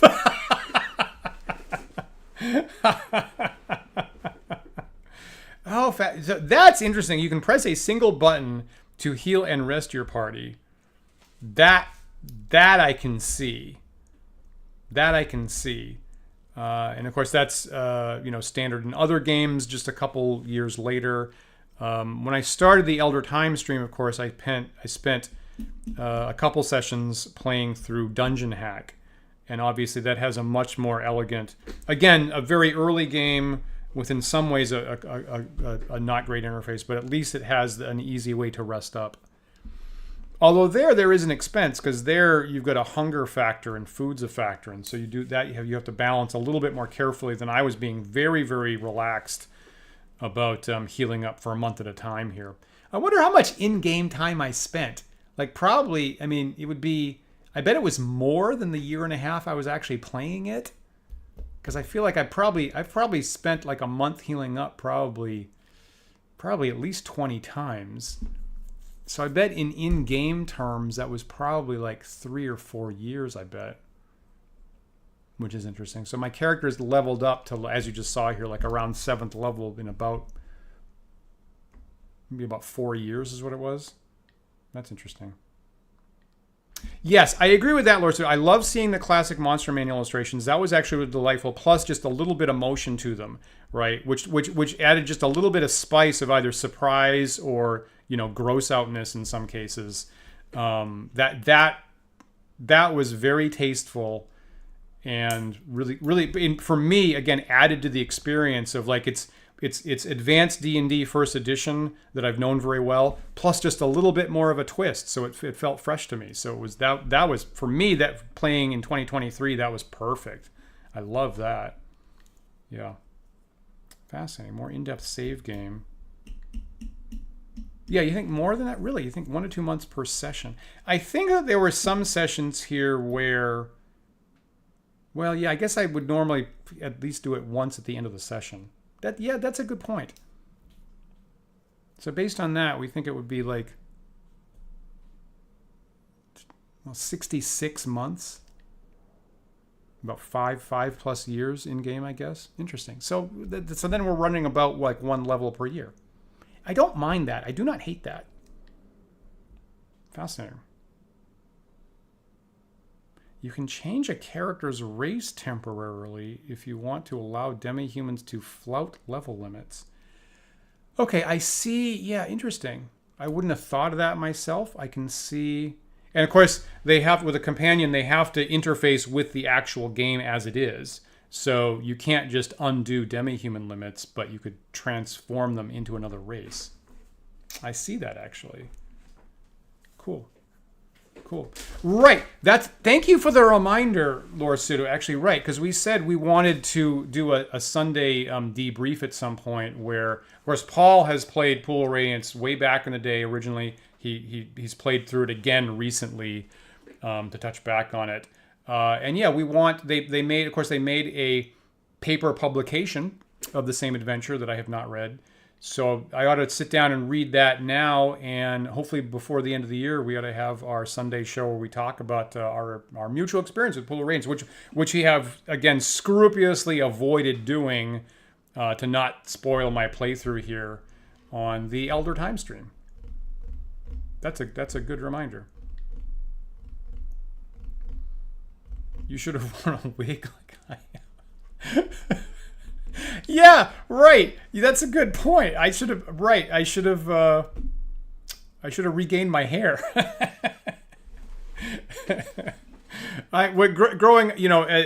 Growing up as Irish heritage, I did have curly brown hair originally, and when younger folks run into me, they're like, I can't imagine that.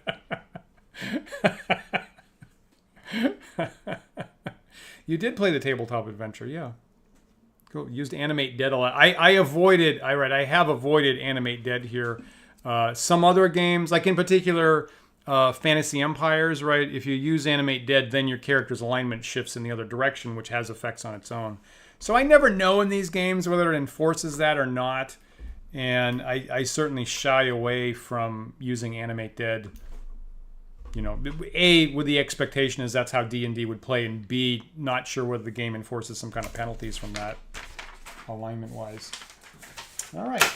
So there's the completed map of Valjevo Castle, which as we succeeded finally. Had a little bit of a slow start tonight, but wow, when the end came, it came fast. when it was like a roller coaster. It was a slow incline. Boy, when it came down the other side, it was like faster than we needed it to be. Yeah, they don't let you keep a squad of zombies in this game, right? In all the sequels, they straight up remove this from the spell list. Well, that's fascinating. Yeah.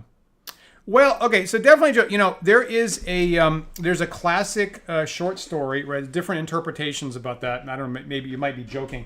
So there's a classic short story let me actually just grab it.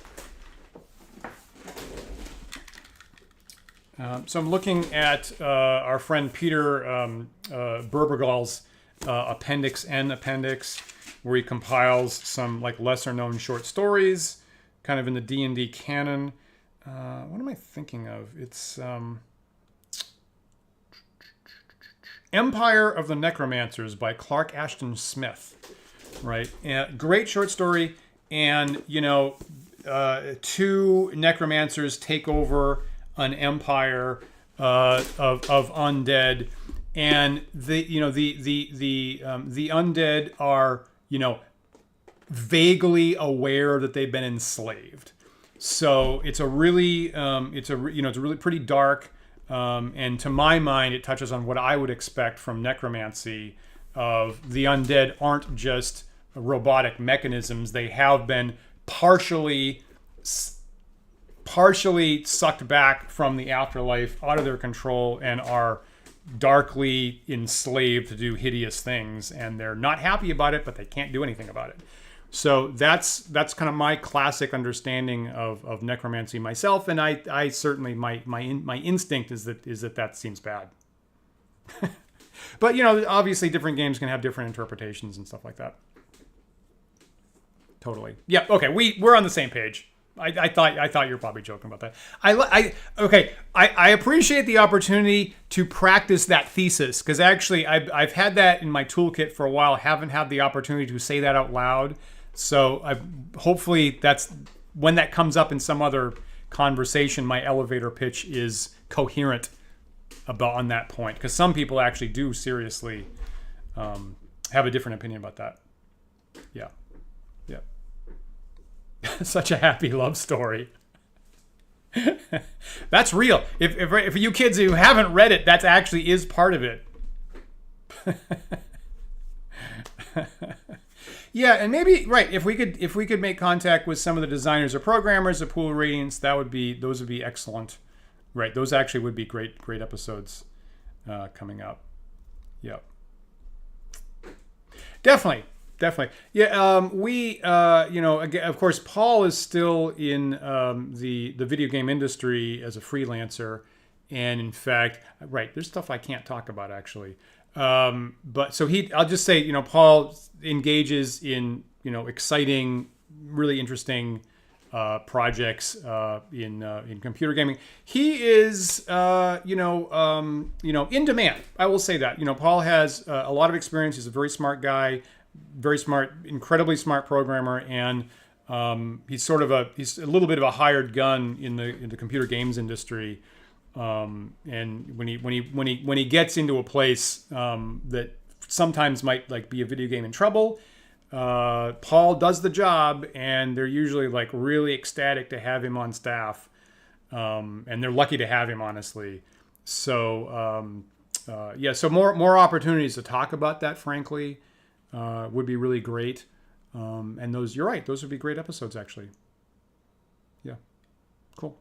All right, so I'm going to wrap up for tonight, and I'm going to put this show on hiatus for a little bit. We're going to think about what follow-up games to do. It could be Pools of Darkness, could be something else in the Gold Box collection. Might go back and play some shorter sessions of something like Fantasy Empires, or something like that. But I'm so glad that folks suggested that I play Pool of Radiance. I'm really glad I got an opportunity to do this. Number of things have evolved in all of our lives, obviously, in the last year and a half. I started this stream when there was still a lot of COVID lockdown, actually, and we weren't getting out of the house a lot. So this has helped me personally kind of work through some of that stuff, feel connected to you guys, honestly, and the larger gaming community. And I cannot express my personal thanks enough for you guys making this a possibility. So glad you guys were here.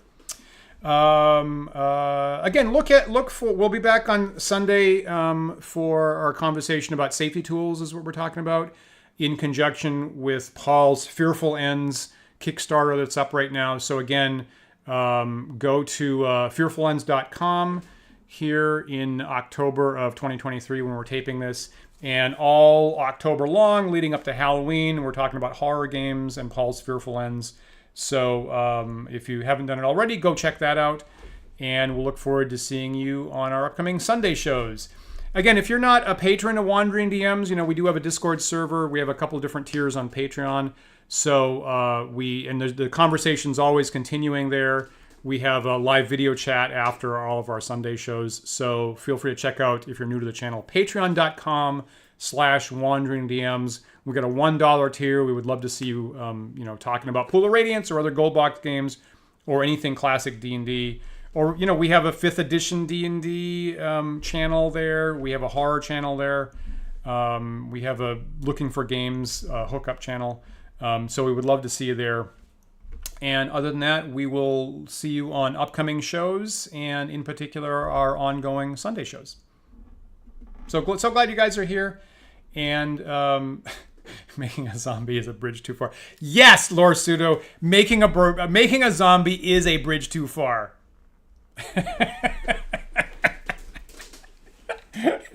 We'll leave it at that. Thank you guys so much. Take care, and we'll see you later.